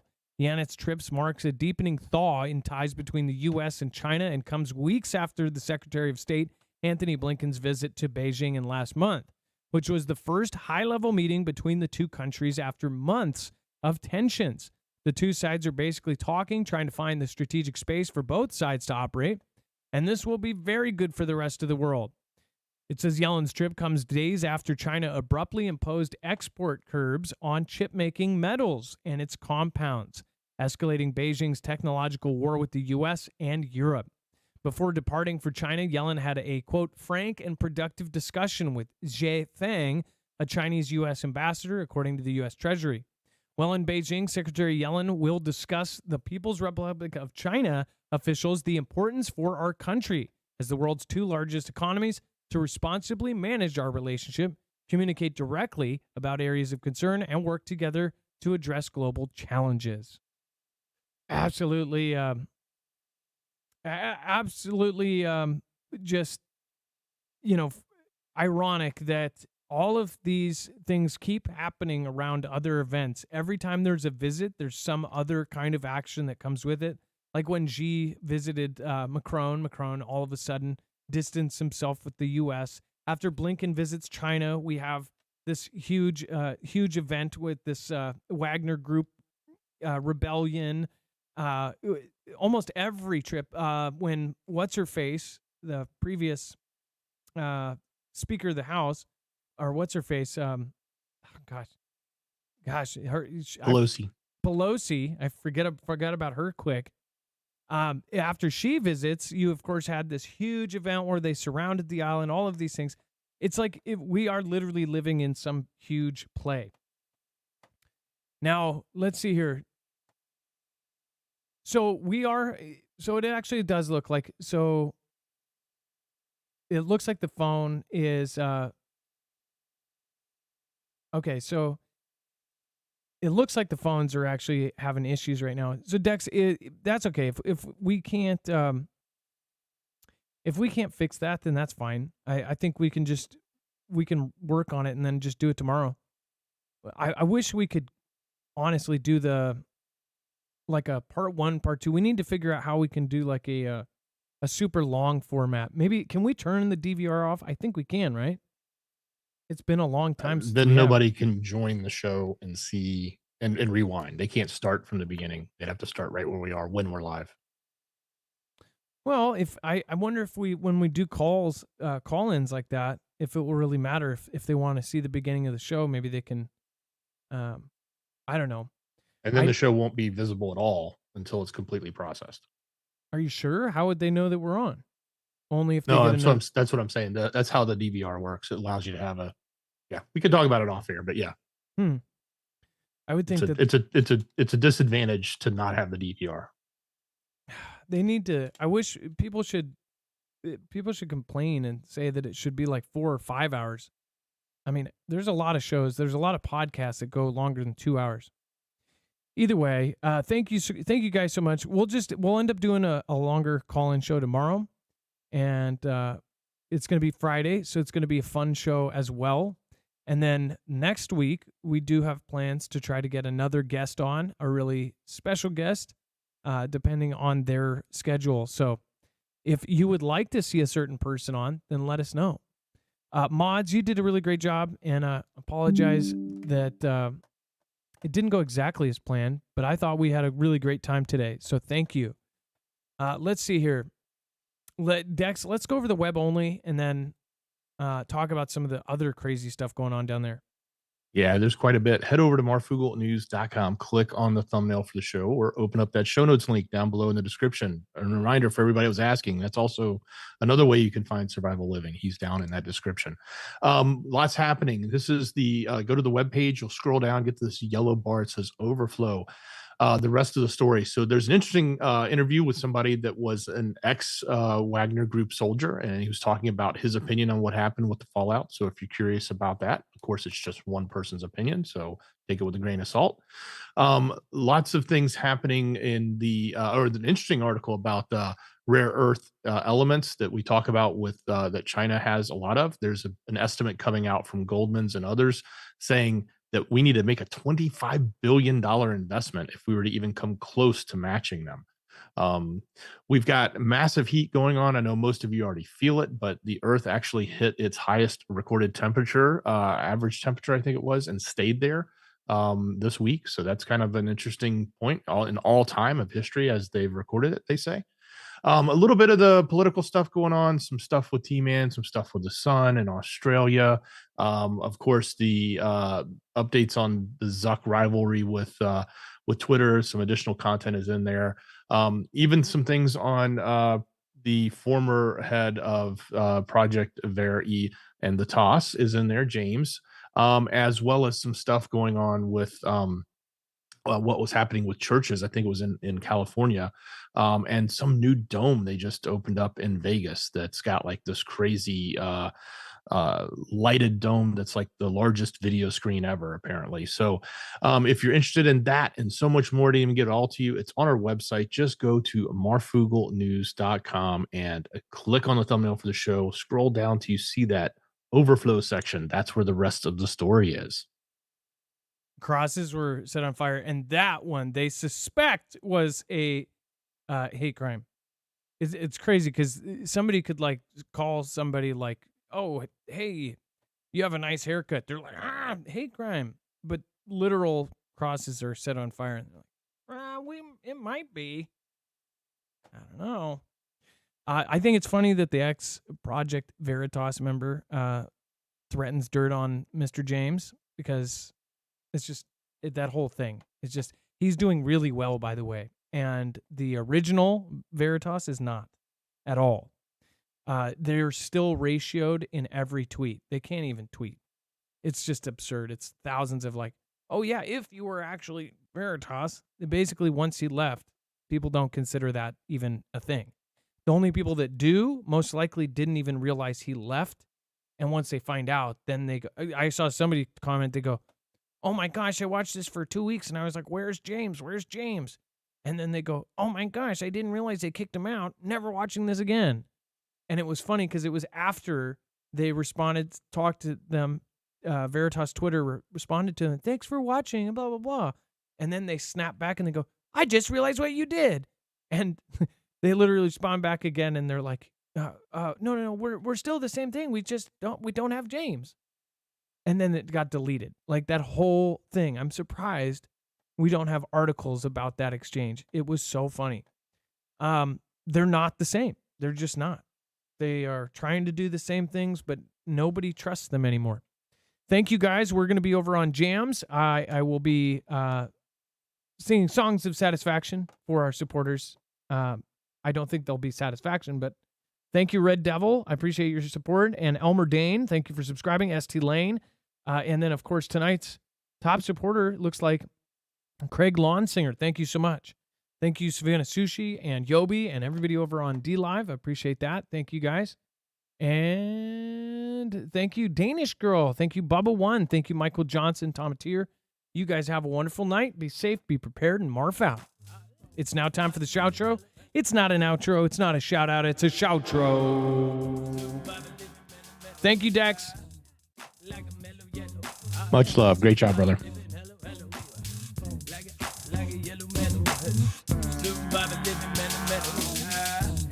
Like a mellow yellow, survive living hello. Like a yellow mellow, survive living mellow. Mellow, I like hello. I like a booty better when maybe number 5 red yellow. Have them on a bucket brand and everybody's hit a little. Hold on my bang now, maybe like a Jerry Leto. Yellow mellow.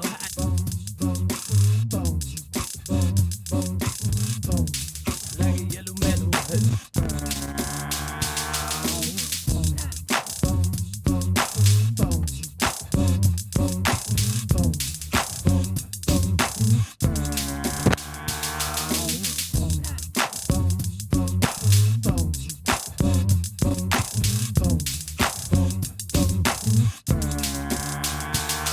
Got a DW, then a David Way. Jules Iris in the pirate every day. Oh, Bible down with the WASN. Everybody won't back now. I'm with y'all. Hey, I wanna wait now, back now. I see the winning on the bigger running everybody. Hey, oh, I bet now, recognize. And everybody really wanna go and back now. Murder 40, I was ugly. I keys him is in the doobie on the doobie jaw. Hey, with that Darby Devereaux.